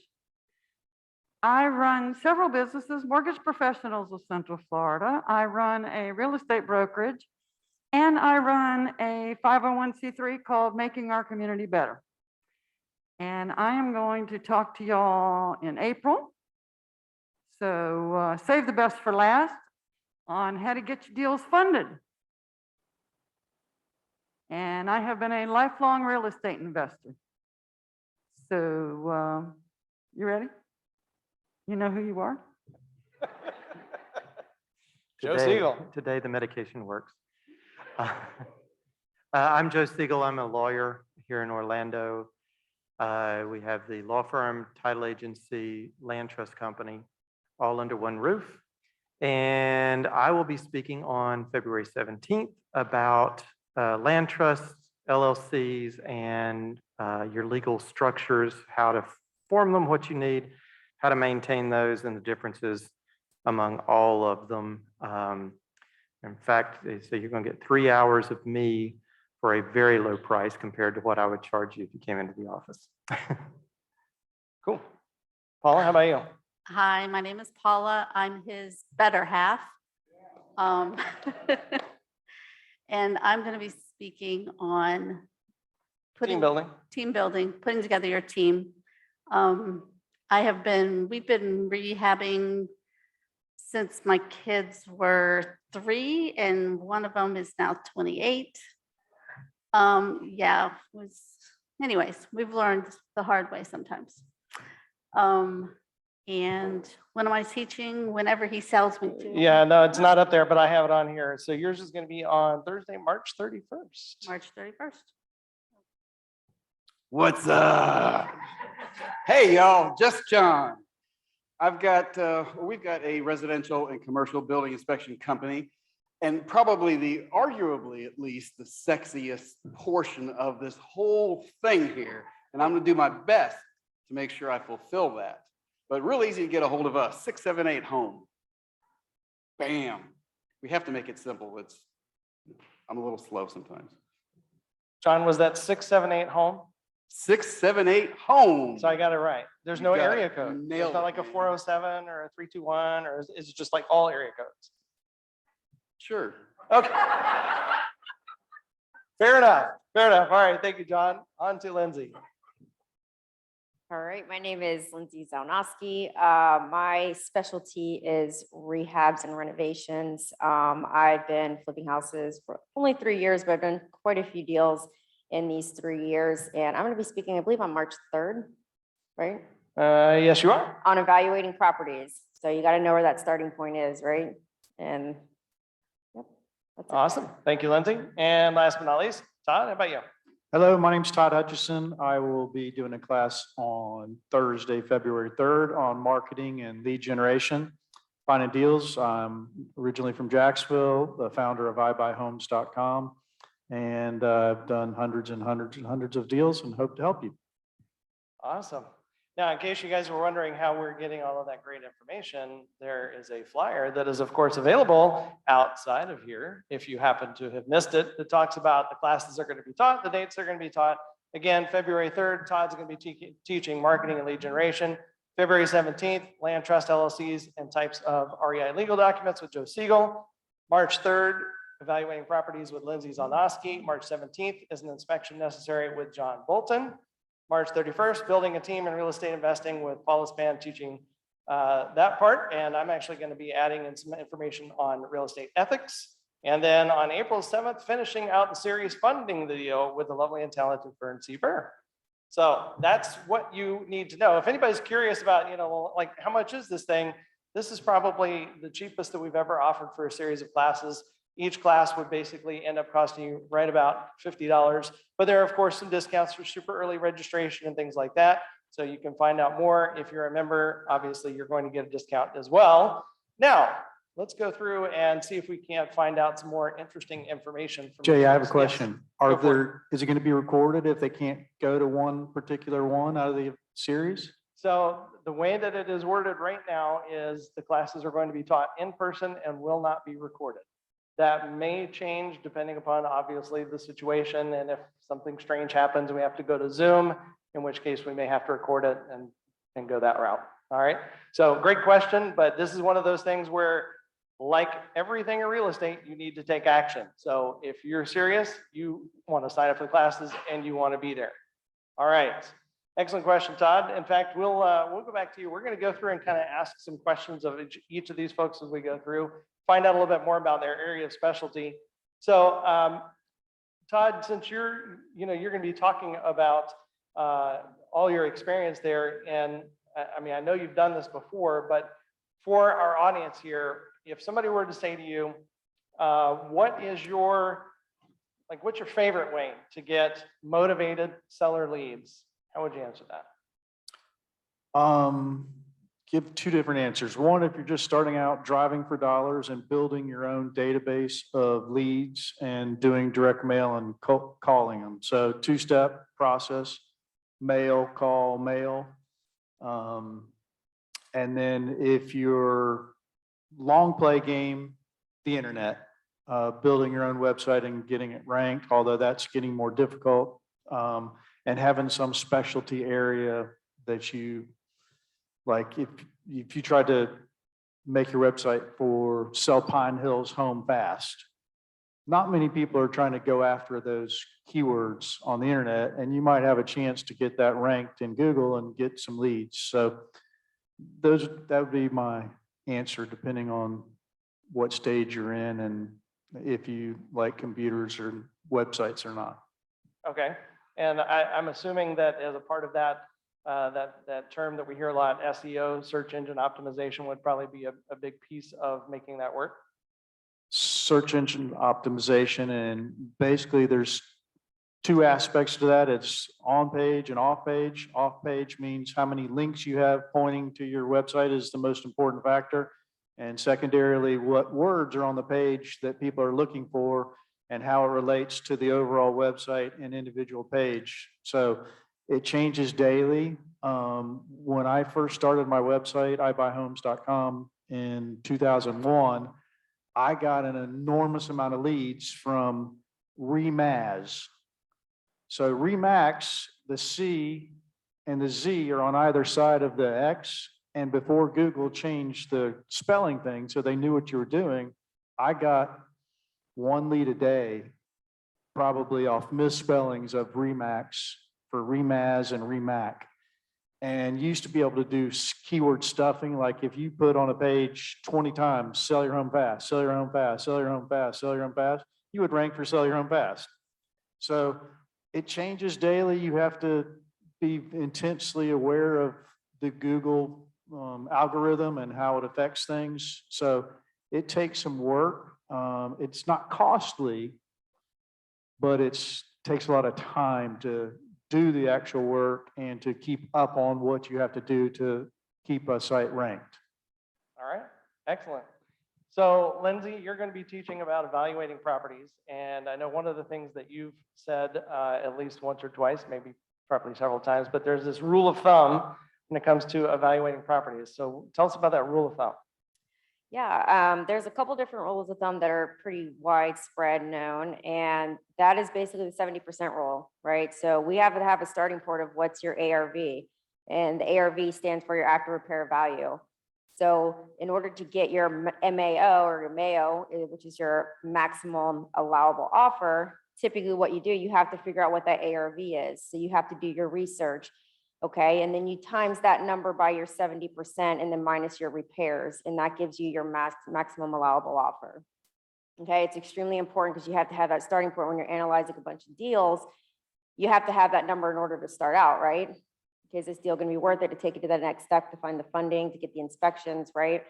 So then, and also, another one, I think Greg mentioned it earlier today too, is the 1% rule when you're looking at rentals, right? So you figure out what that 1% is and have that in comparison to, you know, as far as your purchase price goes. So those are going to be your two biggest rules of thumb when it comes to evaluating properties, whether you're looking on the rental side or whether you're looking at rehabbing. Now, just out of curiosity, since you're able to just quote those rule of thumb like that, have you ever broken the rule of thumb? Yes. Why? Because I fell in love with the deal in the beginning. Okay, that's one mistake that as a newer investor, you definitely cannot fall in love with the deal. I have a few different ways that I analyze properties and evaluate them. And I do have certain rules of thumbs that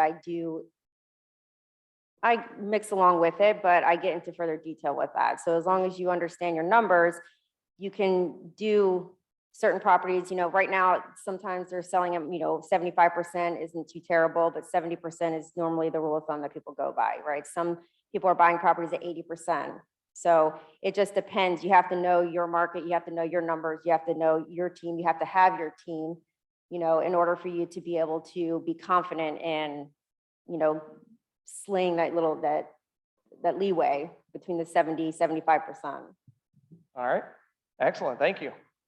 All right, John, moving on down to you, since you're going to be talking about inspecting the property. Now, we heard some examples during the deal and the dud, and some people, I think both of them, in fact, said, inspection? We don't need no inspection. You know, we're going to be gutting the place anyway. So I guess my first question to you is going to have to be, if we're going to be going in there and gutting, you know, the kitchens, the bathrooms, if we're gutting this all out, why do we need an inspection? Man, I got stories. Oh, I got lots of stories. Man, oh man. There's a lot of stuff. And that's a very, very good point. Sometimes the insurance company may require you to get certain inspections, 4-point inspections, wind mitigation inspections, these kind of things. You're going to have to. We also offer investor inspections. Okay. So you don't, at least you don't go in there blind, right? You've got somebody that'll come in. Okay, I get it. You're gutting the kitchen and all the appliances are going, no problem. We just hit major components. And when you start to identify stuff that you're not necessarily educated on, aluminum wiring that may prevent you from getting insurance or be a fire hazard, or, you know, tons of stuff. And the list is very long and distinguished. We can start pointing those things out. Hopefully you'll still be able to negotiate a little bit off. Okay, we've got tons of stories about people taking our report, right? It's from somebody that is qualified to say this stuff, and then they go to the bank mitigator, they go to the seller and negotiate way more than you invest in the inspection. Way more, right, Ms. Fern? 100 grand right there. Took a report, spent $1,000 or whatever it was on it, and negotiated 100,000. I'm not real good at math, but that sounds like a pretty dang good return, right? That's a whole different 1% rule, right? That's a whole different. Exactly. Excellent. All right. Fair enough. All right, Paula, since you're going to be talking about team building and whatnot, we've heard, for example, Lindsey talking about the fact that the team is important. When you're working on building a team, do you have to have every single member on the team before you get started? And before I ask you that question, I don't want to call any names out, but I know there's one person here in particular that's a lot like me, Sean. You sitting over there? Yes, I see you. All right, Sean and I have this great knack for, we have to have everything in line and everything perfect before we do anything. Would you agree with that, Sean? Yes, okay, thank you. All right, so my first question to you, Paula, is gonna be, do you have to have everything in line with your team? I mean, do I have to know every single person before I get started? No. That's too short of an answer. Can you expand on that? So who There should are- we have? There are some that you should have right away, but you know, you don't need a roofer if you're not going to be doing roofing on this project or whatever. Yeah, obviously you don't need that. The number one, at least for me, if I'm going to go in to talk to somebody and try and buy their house, I want to know I have the money. And like some of us, I don't have that money. But I mean, it's not in my bank account, it's not in my pocket, but I do know where I'm going to get it. So the first thing you need to do is you need to find your money. You need to, and a lot of people go out and just start ordering postcards and they're going to start in on it and marketing, but you need to know what money you have. And not only do you need to know that money, but each one of the people that you've got to get money from, you need to know what their criteria is. Because just because you get a good deal in your opinion, doesn't mean that it's a good deal in their opinion. And they're going to say, no, not, you know. So I'd hate to have to go back to my buyer, my seller and say, I don't have the money, can't do it. So for me, I feel better going in. I wouldn't want to go trying to buy a car, you know, a $100,000 car when I can't even pay my, you know, my electricity or something. I'm going to feel better going in knowing that I have the money. Great point. Excellent point. Thank you. All right, Joe, since you're going to be talking about land trust, I know that's one of the first things that comes up. Maybe we could, for our audience here, give maybe just a little brief overview of why exactly land trust? What is that going to do for us? Yeah, a lot of our clients use land trusts to purchase their properties, especially if they're just going to hold it a short while for a fix and flip, because they're fast, easy, and cheap to set up compared to a full-blown LLC per property. And they're statutory in Florida. There's only about 5 states that really have laws that allow the land trust to be used. I know a lot of people will tell you you can use it in every state, and they're right, you can, but you won't get the same treatment as you would in Florida if you do that. So that's number one. Number two, if you are holding multiple properties, they're nice because you put each property in their own little separate land trust and they're separate from each other. They're separate from you. They're separate from every other asset you have. Number three, if you're using an independent third-party trustee like us, then our name is what shows up on all the public records. So we are the ones who get the junk mail, the texts every 5 minutes of somebody wanting to buy your property, the phone calls of someone wanting to buy your property. Also, the process servers, they show up at my office. They don't show up at your house to serve you whenever something goes wrong. And your crazy tenants who are angry about the mold growing in their bedroom show up at my office, not at your house. So that's why a lot of our people like to use land trusts to hold title to their property, because instead of an LLC, or especially their personal name, because it does provide that anonymity and confidentiality of ownership and throws all of it into my lap as your trustee. So. Awesome. Thank you very much. All right, and on to Ms. Fern, who's going to talk about how you can fund the deal. And Paula was just talking about, you know, making sure that you actually have some money before you're going to go off and say, hey, yeah, I can buy this piece of property. So one of the questions that I want to ask you is, when we are looking at the options for how you get money, we've heard people talk about the fact that you know, you can have private money, you can have hard money. Obviously, there's conventional financing. Could you maybe expand on those a little bit and kind of help everyone understand what the difference is and why we might want to use one versus the other? So generally speaking, hard money looks at the property, not the borrower. We loan private money, which looks at both. So that's one difference, and we're oversimplifying it. Obviously, when you come on April 7th, we'll get into that in more depth. You're going to use either of those in 2 cases. One is if it's a quote unquote ugly property, right? If it needs, and I don't mean cosmetic updating, because we've had very good luck selling properties with conventional financing that have seriously avocado green carpet, avocado green Formica countertops, a matching avocado green stove, and they're in pristine condition. In excellent condition. So there's, updating that you and I want to see in the properties we live in or the properties we sell versus condition. But I'm talking about properties that are trashed, that maybe, I saw one the other day that someone had started to renovate, ran out of money, down to the studs. You can't get any kind of conventional financing on those. The other reason you might want hard money, private money is what I call the need for speed. Right? And so that's if you're concerned that a conventional lender, which they tell you in the media is taking 50 days. And by the way, that's patently absurd. If I get a loan application tomorrow, I can still close it in January. So if you're getting feedback like that, you need to go somewhere else.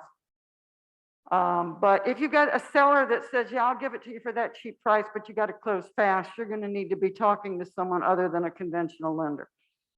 So then if you're thinking of doing flips, why do you need to know about conventional financing? Well, some people doing flips need to learn about conventional financing to evaluate the offers from your buyers. Because if you don't know the lingo, et cetera, et cetera, et cetera, you may not know the questions to ask to find out if their pre-qual letter is legit, if they are truly qualified. And you don't want to be the seller that ties up your property with a not qualified buyer. And by the way, we recommend to people that when you get that letter, you ask for if it's a listing situation, for example, and we have a buyer's agent, we say, we want the buyer's permission to call the person that signed this letter. Because there are firms that'll just churn out those letters and have not really screened people properly for you. And the other reason is if you're going to do the Burr. Similar to the name, I'm guessing? I didn't make it up, right? If you're going to buy, renovate, rent, and refinance, you're going to need to know about what your options are and the requirements are in terms of conventional financing. Excellent. Great point. All right, Todd, we're going to go back down to you. And, since we're talking about finding the deal and how the marketing goes, for our audience, what would you say is maybe the average cost for the marketing that you would have to do to find a deal? So it's going to vary definitely by what type of marketing you're doing. But if I had to put a number on it across all direct mail, TV, radio, driving for dollars, $1,800 to $2,200 per deal. Now that doesn't count referrals, obviously. We can get 2 deals a year free of charge, no question. But you can't have a business typically off referrals, typically I'll say, unless you just want to do 2 deals a year, then possibly. But it's going to cost you some money to get a deal typically. Whatever marketing method you choose and which is most beneficial to you, it's not going to be free. So, as I said, SEO for many years was the best way. Now it's really hard because of Zillow and all these guys that are, their websites are, 20,000 pages, and our little 6-page, 20-page website is hard to compete with that. I've been on TV in 3 markets. I've been on radio in 3 markets. I've been able to make those break even, no problem. I have not been able to make them great. So direct mail and the internet is my way. The internet doesn't cost much. I mean, literally, if you do it yourself, it's $8 a year. So for many years, I had 0 marketing costs basically, but that doesn't exist anymore. Pay-per-click, just so you know, if you're doing pay-per-click, I mean, it's roughly $70 to $120 a lead. Not a lead, a click. So there might be 3 people that click on your your ad, but they don't ever fill out the form. So you've paid $250 to get 3 clicks and conceivably no lead. So it can be really, really expensive if you don't know what you're doing. So my opinion, direct mail is the most cost-effective way to get deals when you're building your own list. And I would say, now, I've been really, really lucky. I remember I did 6 letters one time and got 2 deals. Wow. Now that's stupid. You can't expect that to happen. That was just really, really lucky. But if you do the work, you're going to get lucky. So people don't put enough money aside to do marketing when they're starting out. And so I would say 1,800 to 2,200, but it's going to be different for everybody.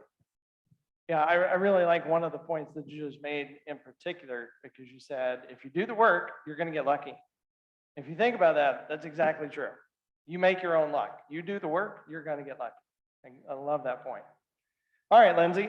So in terms of looking at properties and whatnot, what do we need to consider if we're evaluating a property?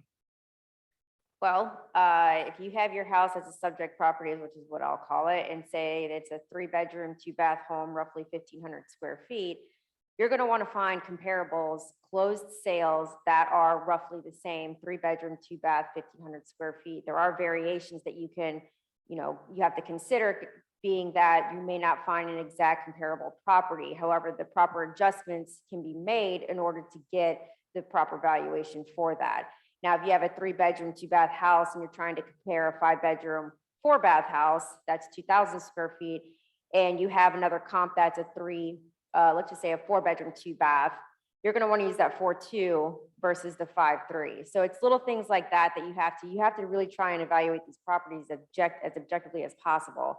We try to justify our deal, which is again kind of what I mentioned before about falling in love with the deal. You don't want to justify the numbers. You need to look at all these statistics and the numbers and just be as objective as possible. So other things that you can consider is the style of the house. If you have a 2-story house and this one's a 1-story house, it's small things like that. And again, I get into greater detail with it, but you don't want to do a 4-car garage when you have a 2-car garage. So it's things like that that you have to be aware of. So for you right now, when you typically go to look at a deal, how long would it take you to evaluate it? I mean, is it something you can do in like 5 minutes? Does it take a day? Just so people kind of have an idea. And again, remember, this is somebody with experience that knows what they're doing. So how quickly can you evaluate it? I can walk in a property and probably within 5 minutes tell you exactly how much I'm going to spend on it. But again, I've been doing it for a little while. I've done several deals, so I know what my numbers are. I'm familiar with my market that I'm in, so I typically know or have an idea within the neighborhood that the property that I'm looking at, what I think the ARV or the after repair value is. Now, the second that I step into that house, usually, like I said, it's probably within about 5 minutes, and typically I'm somewhere between 5 and 10 grand within that range. Okay, excellent. Mr. Bolton, question for you. Let's say we already own the property. We're holding it. We're the landlord. All right. Do I need an inspection? How could you help me in an instance like that? Man, do I have stories? No, honestly, golly, there's so many things. Has anybody ever looked inside their sewer lines besides me? No, it can get really nasty, honest to God, especially if you're holding multi-unit complexes. People don't care. They don't care what goes down that sink. Hopefully from now on, like when you're done eating that salad and that steak or whatever, you wipe the plate off before you put it, you wash it. Don't let that caca go down. It's nasty. Let me tell you, it's really, really nasty. I'll show you pictures. That's huge. Matter of fact, oh gosh, that might be too long a story. I have so many. God, I could go on all night. Give me a beer and it gets really good. We do a lot of ancillaries, okay?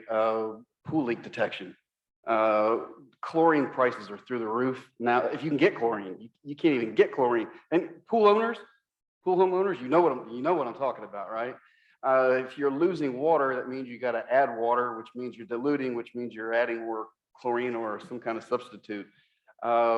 We do mold testing, we do mold assessment, mold protocols.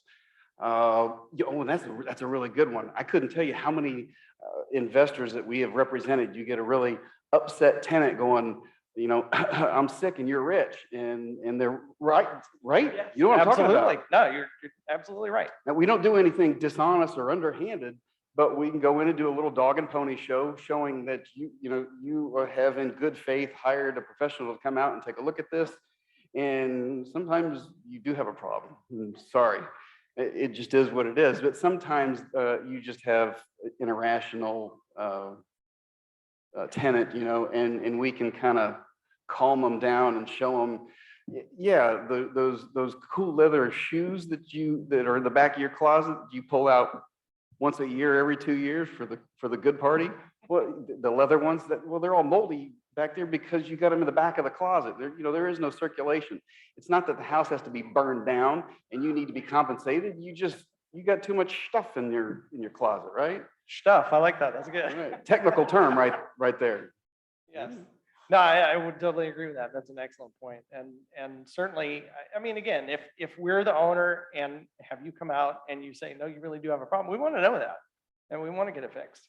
But that makes a great example. All right, cool. Thank you. Exactly. All right. Okay, Paula. So let's say we're building our team, and let's say I want to select an accountant, since nobody up here is representing an accountant at the moment. All right. How do I know that I'm picking the right person? Because you know me, and I'm going to be the one that's going to overanalyze this to death and say, okay, wait a minute, but what about this guy? This guy could be better. What if we select that? So how do you get over those qualms and select the right person? That was a hard one, because an accountant, you really don't know what they're doing. Well, You just pick anybody you trust them. want, but in general, how do you know that you're picking the right person for your team? Let's make it that question. Not accountants. Ask Fern that one. If for anybody that doesn't No, wait. know, Fern happens to be married to Shep. Yeah, my advice is sleep with your accountant, and that's not going to help most of you. Hence the reason I said what I said before she said that. So with anyone else, you're always looking for somebody else. You're always out there looking. You'll have certain ones, like Chad was earlier, he has this go-to guy he always goes to, but I can bet you he's checking his prices with other people too along the way. He's just making sure you keep them honest, because all of them are good until they're not good. Would you agree? They're good until they're not good, and then they're not good anymore and you need somebody else. So you're always adding to your list. And how do you know? You just get an idea, you just get a feeling, but double checking them against other people. is a real one. Kind of as a follow-up to that, would you say that a lot of the people that you have on your team are people that you got with recommendations from CFRI, or what, did you do more of your own investigation, or a little both, or? Absolutely. Yeah, that's the first place that I would go to, is our CFR business members, and then the rest of everybody out here, just talking to people and asking them who they recommend. One recommendation from one guy versus no recommendations from somebody else. It's a no-brainer. All right, excellent, thank you. Joe, on to you. So let's see here. If we're going to have to do real estate, we're going to obviously need a lot of paperwork. What would you say is probably one of the more critical documents that people forget or don't think about that you can help them with? Well, for me, I think the bigger thing is a lot of people jump in and they think that they need a lot of documents. First document you're going to need, of course, is a contract. And if you're doing wholesaling, you're going to need an assignment contract. If you're doing subject twos, you're going to need a lot of different contracts or a lot of different documents to go along with that. If you're buying pre-foreclosures, there are certain statutory documents you need to go along with that. So you need to understand you need to know what you don't know. And that, I think, is the biggest part. I've had a lot of clients over the years who jumped into the business. They got that entrepreneurial seizure and said, oh, well, I don't need to work for a big corporate anymore. I can do all this on my own and make tons of money. Or they watch a show on HGTV and go, well, I can do that and make millions. I can be an influencer and on TV and make a lot of money. So they just sort of jump into it. And my dad has always said that you pay for education. It doesn't matter how that you get the education, you pay. And unfortunately, you can pay for college and still be paying for more education after you've gotten a college degree or even a PhD. I've had clients who are graduates with degrees in real estate, because in Florida, you can actually get that, who sit down with me and say, okay, well, this is what I've done. This is what I've got. This is the paperwork. And I go, where in the world did you get this crap? Because they just pulled it off Google, whatever they found. The contract is the biggest one, though. I see those a lot. A lot of people, there are a lot of crappy contracts, and I get them as trustee. We get offers in the mail all the time, just generated automatically. You can tell they are, and they are literally half a page contracts. We'll buy your house. Here's the purchase price we're offering. Close in 10 days. We pay everything. We'll buy it. And I know the problems with the house because I'm the one who's received all the code enforcement violation notices for the past 3 years on it. And I'm like, sure, let's sell them this house. Let's do it. Because there's no contingency, for anything. So that's number one. A lot of people, you're just sharing your contract that some friend shared with you, that some friend shared with them. And over the years, they thought, well, this 3 pages is too long. People get scared of 3 pages, so let's cut a page out. Well, 2 pages scares off sellers, so let's cut another page out. Well, a page is really too long. Let's cut it down to half a page. You end up with junk. So that's the biggest document that I think that new investors need to have in their arsenal is a good contract. It doesn't have to be the FAR bar 9, 10, 11, 12, whatever it's up to this week, pager, but something that is more comprehensive than these 1 or 2 page things that I've seen coming across our desk for the past couple of years that come to us and we go, okay, who's paying what? What do we have to do for title? How is this going? Are we prorating rents? Are we prorating taxes? Who knows? Because nothing's in the agreement. So I think that's your number one document you need to have in your arsenal. Yep, great points. And I really love the way that you emphasize that adage of you are going to pay for your education one way or the other. Anybody that's been here tonight, you got some great education already. I don't know if Greg's still here. Is Greg Bond still here? No, he's not in here right now. But obviously you saw what potentially could happen in a situation like that. And obviously Greg got an education from that as well. Obviously he paid a little bit more for his education than we had to. We got to sit in here and see part of that. Yeah, and probably one of my most successful clients never finished high school. He dropped out in 9th grade.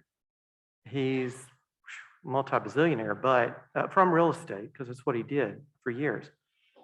But the education he gets from mistakes, I mean, it is not uncommon for him to lose hundreds of thousands of dollars a year in bad deals and mistakes.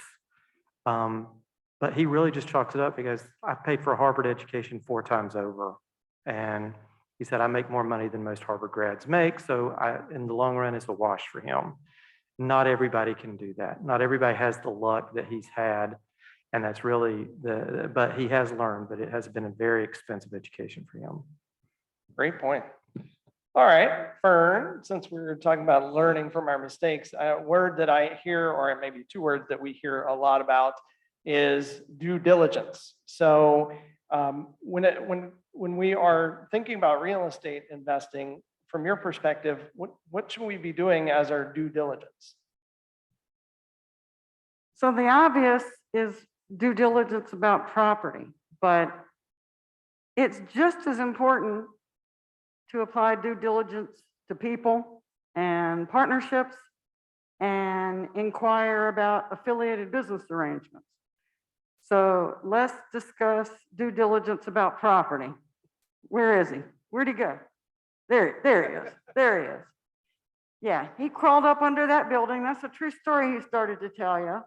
And him and Ron suited up and spent better part of a day and came back with a report. And I went back to the seller and said, gee, I'd really like to do this, but based on the inspection, I can't do it unless you take $100,000 off the purchase price, and they did. So that is a true story. You can't make that stuff up. Give him the applause.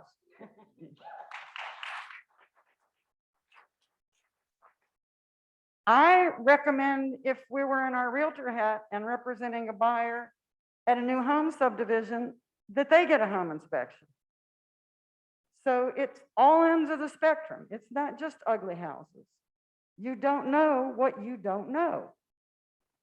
You know, it's one thing, I can walk through a house and see what looks bad, and I can figure out paint, and I can figure out roof shingles look bad, but I don't have the infrared, you know, whatchamacallits and whatnot that he does to go looking behind the walls. So that's on the property. If you are new, and God bless the wholesalers, because I've gotten great deals from them, but if it's as is, no contingencies, you better really look in the mirror and do a heart-to-heart with yourself on whether or not you are capable of doing that. What you call it, entrepreneurial seizure? I've never heard that. That was great. My point is, don't be emotional, all right? Because when Joe talks about super successful people, you know, if we make money 9 years in a row and lose money in the 10th year, we're okay. But if you lose money on your first deal, you're not going to like real estate very much. Same thing with dealing with people. And specifically, I'll tell you about partnerships. I have a good friend now who is a CFRI member who is calling us every couple of days, pulling his hair out if he had me, but that's another story. Because he jumped into a partnership that is gone south. And it shouldn't be that way. And luckily, he may get out of it whole, but it's miserable and it's awful. And yeah, you do. And, you know, when we do a partnership with someone, we go out to lunch. I'm not saying give somebody a copy of your credit report. I would never recommend that. But you bring yours and they bring theirs. And while you're drinking your sweet tea, just eyeball it. Because credit reports tell you everything you need to know, which is willingness and ability to repay, right? Because if they're willing and they have and I'm not talking about, I want to be clear about medical problems. We overlook medical collections. That's a get out of jail free. But normal circumstances, you know, you want to know who you're getting in business with. And number two, you go to this guy and say, we need a partnership agreement. It's just like a prenup.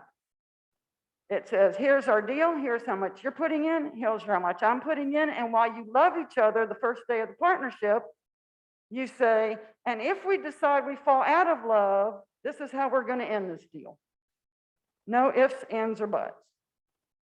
And last is affiliated business arrangements, and I agree with everything Paula said about referrals, but there are a lot of people who have affiliated business arrangements. So when I point to John or to this guy and say they are my go-tos, like I'm not retiring anytime soon, but if Joe Seagle quits, I'm quitting the next day. That's a fact. But it's because he takes care of me and my clients. Before COVID, I got lunch once in a while, but those days have ended. All right, so make sure no one's referring you to somebody because they're getting a kickback. We know the big builders are. And I got a RESPA thing today that they're having problems because of that. So that may change. But yeah, realtors, you know, here's our in-house, you know, mortgage person. They're not doing it because they're friends. All right, so investigate those things, ask questions. I'm dealing with a builder now trying to buy their model homes. And the first thing they say is they're only doing X commission. I'm like, well, no, I can go down the street and get more commission than that. And they're negotiating. And the second thing is they're only paying a buyer concession if you deal with their lender. And I'm like, well, that's ridiculous because the lenders I deal with have better rates than your lenders. And guess what? It's all negotiable. Excellent, excellent points, especially, again, how much due diligence can really mean when we're starting thinking about real estate investing. All right, well, we've got a couple of minutes left, and I'd like to open up the floor to some questions. Peter, have you got a microphone back there that you can help us out with? All right, as soon as it gets turned on. Who's got a question out here? Let's see some hands. All right, here's one up here. I'll start with this one. So Todd, I know you are absolutely crushing it on the SEO game. I'm wondering, are you seeing similar results on social media marketing? And Lindsey, I know you're killing it on Instagram, on Facebook with social media. You've even gotten a couple deals from it. So I'd love the both of you to respond on how that's working in real estate.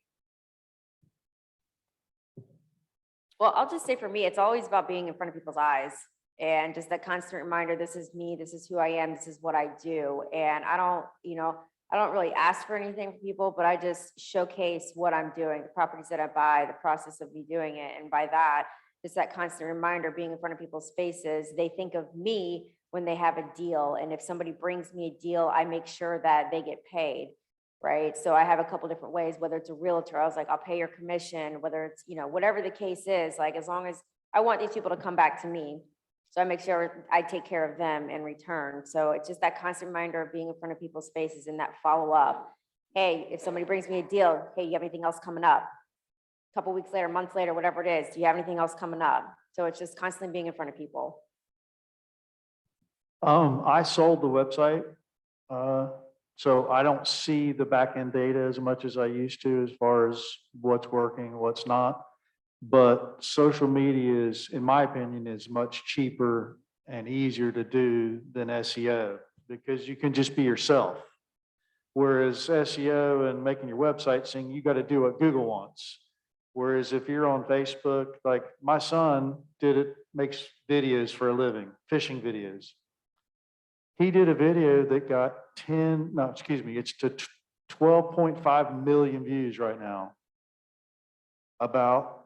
and it went viral. So yes, you could go viral on something silly that could get you partners, it could get you deals, it could get you notoriety, it could get you speaking engagement. So I think right now, today anyway, that social media is better and more cost effective than websites. But that's just my opinion. I just want to add to that real quick because you do have to be careful when you are posting publicly like that. My profile is public, but I don't ever put the property address until I'm ready to sell it. So it's extremely important to keep that in mind because you will have you always have somebody out there that just wants to ruin your day at the end of the day, right? So you just got to be really careful with that. Speaking of ruining your day and social media, I just have to ask a quick question, John, because probably some of the people here haven't heard it, but I know I have. Did you really find a dead body? Dude, I did find a dead body. I told you, I got stories, man. And I saw that on social media. You want to tell them real quickly what happened? You want me to tell you the story? Quickly, though. All right. Quick version. So here we're at an inspection, like the buyers and the sellers and the agents and everybody's there. And John walks in the garage and there's a dead dude laying there in his brains and in the blood. And you know what I'm talking about when you see your life from 10,000 feet and it's going really fast, but it's going really slow all at the same time. Like this is what I'm experiencing. Like, oh my God. Turns out the guy created dead bodies for Universal Studios. So it looked real, man. I mean, it had me for a second. It was really funny when we didn't tell the termite lady and listen to her scream when she walked in the garage. That was the funniest part. I have to admit, I love watching John's videos that he posts, but that one, I was sitting on the edge of my seat just going, what are you kidding me? And I should have known, but all right, who else has got a question out here? Jay, Nope. Yeah. Yes, Peter. there's a question. Go for it. For Todd, what program would you recommend for automating email and telephone calls, your marketing campaign? Say it again, please. What program would you recommend for automating email and telephone calls on your marketing campaign? Automating email and what else? And telephone calls. Phone calls, I don't do robocalls, but what's the name of this? Dave, what's the one you used to use? For calling, dialing, Mojo Dialer. Automating email, whatever you're most comfortable with, honestly, is what I would say. But Gmail has good deliverability. So if you're doing it yourself, I don't have any problem with using Gmail. I just don't use an account that I'm sending my personal emails from. Joe, with a single member LLC, do you have the same protection as with a multi-member LLC, or is a single member LLC still creating some liability? Do you still have some liability in a single member LLC? Yeah, that's a good question as to whether a single member or multi-member LLC gives you better asset protection. Florida has not adopted what is quickly becoming the majority rule in the nation of a single member LLC still provides you protection. Florida says that a single member LLC, they can simply, if let's say Joe is the sole member of his LLC, Joe gets sued personally, they can just take my membership and now they own everything that the LLC owns. That can happen. Other states like Wyoming, Delaware, I believe Texas, they've either had case law or statutory changes that said, no, we're not allowing that for whatever reason. So if that is a concern for you, if bankruptcy is a concern for you in the future, then yes, you would want another member with you, because then it gives you the protection of what's called a charging order, which means that all they can do is get a judgment creditor can get a charging order against any distributions to you. So if the company is going to distribute $100 to you, instead of distributing it to you, they distribute it to the judgment creditor, but they cannot take your membership interest and own your share of the company, because the court in Florida says, well, you partnered up with this guy, you didn't partner up with his judgment creditors, and it wouldn't be fair to force that upon you. So yes, multi-member LLCs still give you a little bit better protection than single members. Joe, so all my houses are under LLCs, dual members. What's the benefit besides being served in all the mail, putting it under a trust? Okay, so it would depend. If you have one LLC that owns all your houses, then think of it like a basket of eggs. It's different LLCs. Okay, then you're spending a ton of money. You're spending a ton of money on tax returns every year. If you have, let's say, I've had clients who say, well, I put 5 houses in this LLC, 5 houses in that LLC, 5. Okay, well, now you've got multiple LLCs, but you still have multiple eggs in each basket. You're still risking a lot harder with each property taking down the other. So if you've got 5 houses in this one LLC, or 3 houses in this one LLC, something happens at one of those houses, it gets a code enforcement violation that's running at $1,000 a day. You forget about it, it runs for a year, there's $365,000 in code enforcement lien. You go to refinance the other house that also happens to be owned by the same LLC, you can't, because the code enforcement violation is going to prevent you from refinancing that until you deal with it. So if you have each one in their own separate LLC, their own separate land trust, they are separated away from each other. Number one. Number two, you can have one LLC that owns all the beneficial interest in every single land trust you've got. So now you're filing one tax return. You're paying for one LLC every year. You're only keeping one bank account rather than multiple bank accounts for each LLC. Florida does not have series LLCs yet.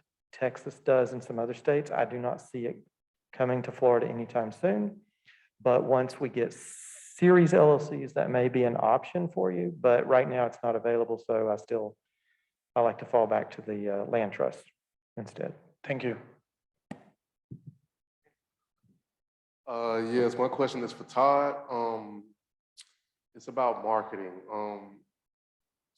What would you say is your number one form of marketing? And I noticed you said you're not a big cold caller. I personally do text messaging.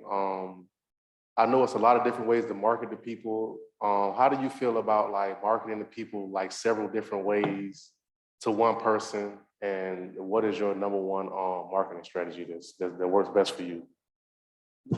Again, I think direct mail is the best for most investors.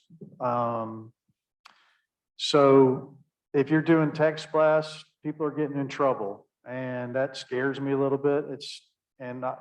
I don't do it, but everything I've been reading, the effectiveness of it is going down a little bit. I'm not sure if you're seeing that or not. Have you been seeing that it's been less effective? So, direct mail is just a mainstay.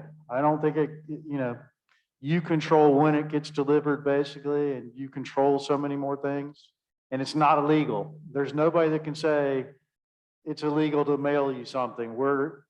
I've gotten letters from when I owned iBuyHomes.com because it's just omnipresent. They get confused with iBuyHomes and We Buy Houses and We Buy Homes. And I've gotten letters from secretaries of state saying, we're going to fine you $10,000 for every one of these calls. And I had to prove that it wasn't me because they thought it was me. So that scares me personally about doing robocalls or text blasts. They work. I'm not an expert in those at all, but direct mail, I am an expert, and it's, I think, the best way in most cases, All right, and we've got time for maybe one more question. So what's your question? For Paula. So if we are putting together our team, where is a good place to find contractors, subcontractors, general contractors, because you want to make sure that you are actually getting the right people and you're not getting ripped off. So the first place I'd go is right here. Start talking to everybody here. Hey, especially like Chad, he had his thing. Everybody else, Lindsey, talk to them. There are going to be some, like, I bet the go-to guy that Chad had, he probably wouldn't give you that name because he's keeping him busy. He's going to keep him in his pocket. But other people, there are other ones that they'll give you, and they're not bad. They're not, just because they're not his. But the first time that he gives you Mr. Go-To guy and he's working on your property and he needs them in his, he's not gonna be happy. So he's not gonna give you that one, but people here are really good. Go to the CFRI members only group on Facebook. You'll see people out there all the time. Hey, I need this. Hey, I need that. And people are really willing to share. Hi, my question is for Attorney Seagle. So my question is a simple one. It's about if you have a property that you were house hacking that you got a mortgage on. I'm curious about now. Sometimes you can transfer that. You can transfer your property to an LLC if you want protection instead of doing umbrella coverage insurance. But if you transfer it, sometimes the lender will do a due and sale at the point of transfer. I've been told that you can put it into a trust and you can see what opportunities are there. Have you encountered this before? And do you have any thoughts about other solutions? So for example, this might be your first property. You might want to get another. You might want to move. Or simply, you might be building your portfolio. So I'm curious what your idea or what your thought process is about putting it in trust, or I don't know, another option besides that. Yeah, so what I hear there sound like a couple of questions, but the first one was about due on sale clause coming due. That's always a problem. That's always an issue. If you have a mortgage on a property, if you transfer it into anything other than the name of the borrower, you run the risk of violating the due on sale clause in the mortgage, which means the lender can accelerate your mortgage and you owe all the money right then. I've had that happen twice in 25 years of practice, and it was Flagstar Bank both times. So if you have a loan with Flagstar, probably not a good idea. Number one, and never had it happen with anybody else. Number two, I think, you're asking, you want to buy this one and you want to buy another and you want to buy that. I always tell people, always think of your exit strategy. Are you planning on holding this long-term, short-term? Are you planning on flipping? Are you planning on wholesale? So that will inform a lot of how you want to hold it. A lot of this we're going to get into on the 17th of February. So I would say come to that, and I will go into a lot more in depth on that, because I actually had a consultation right before I came here with a couple of guys who own 7 properties. They're getting ready to refinance 3. They hold the other 4, and they hold it all in 2 LLCs now. And how are they going to do this? How are they going to do that? It's about an hour conversation, but we worked out a plan for them that we're now going to execute through the next 60 days.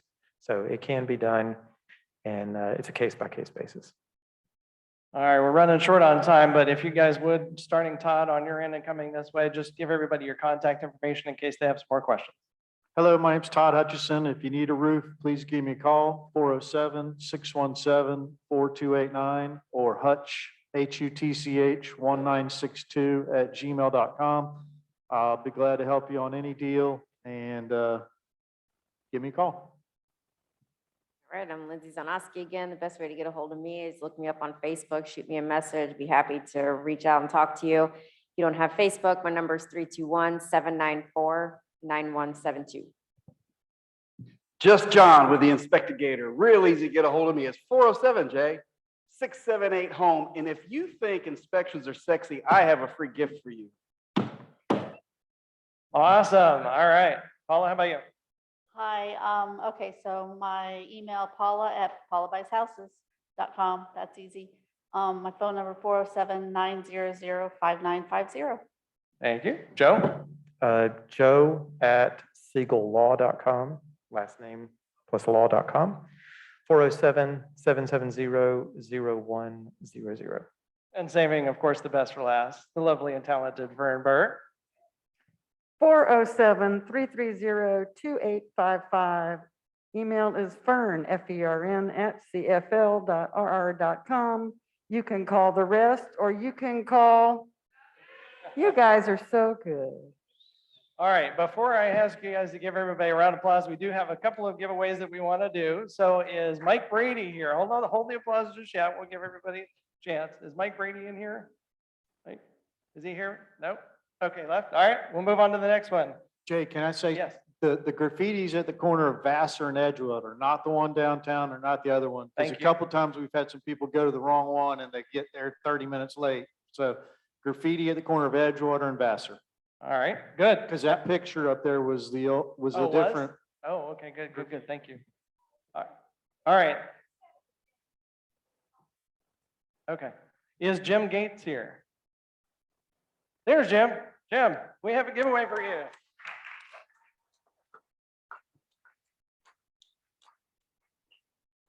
Yes, sir.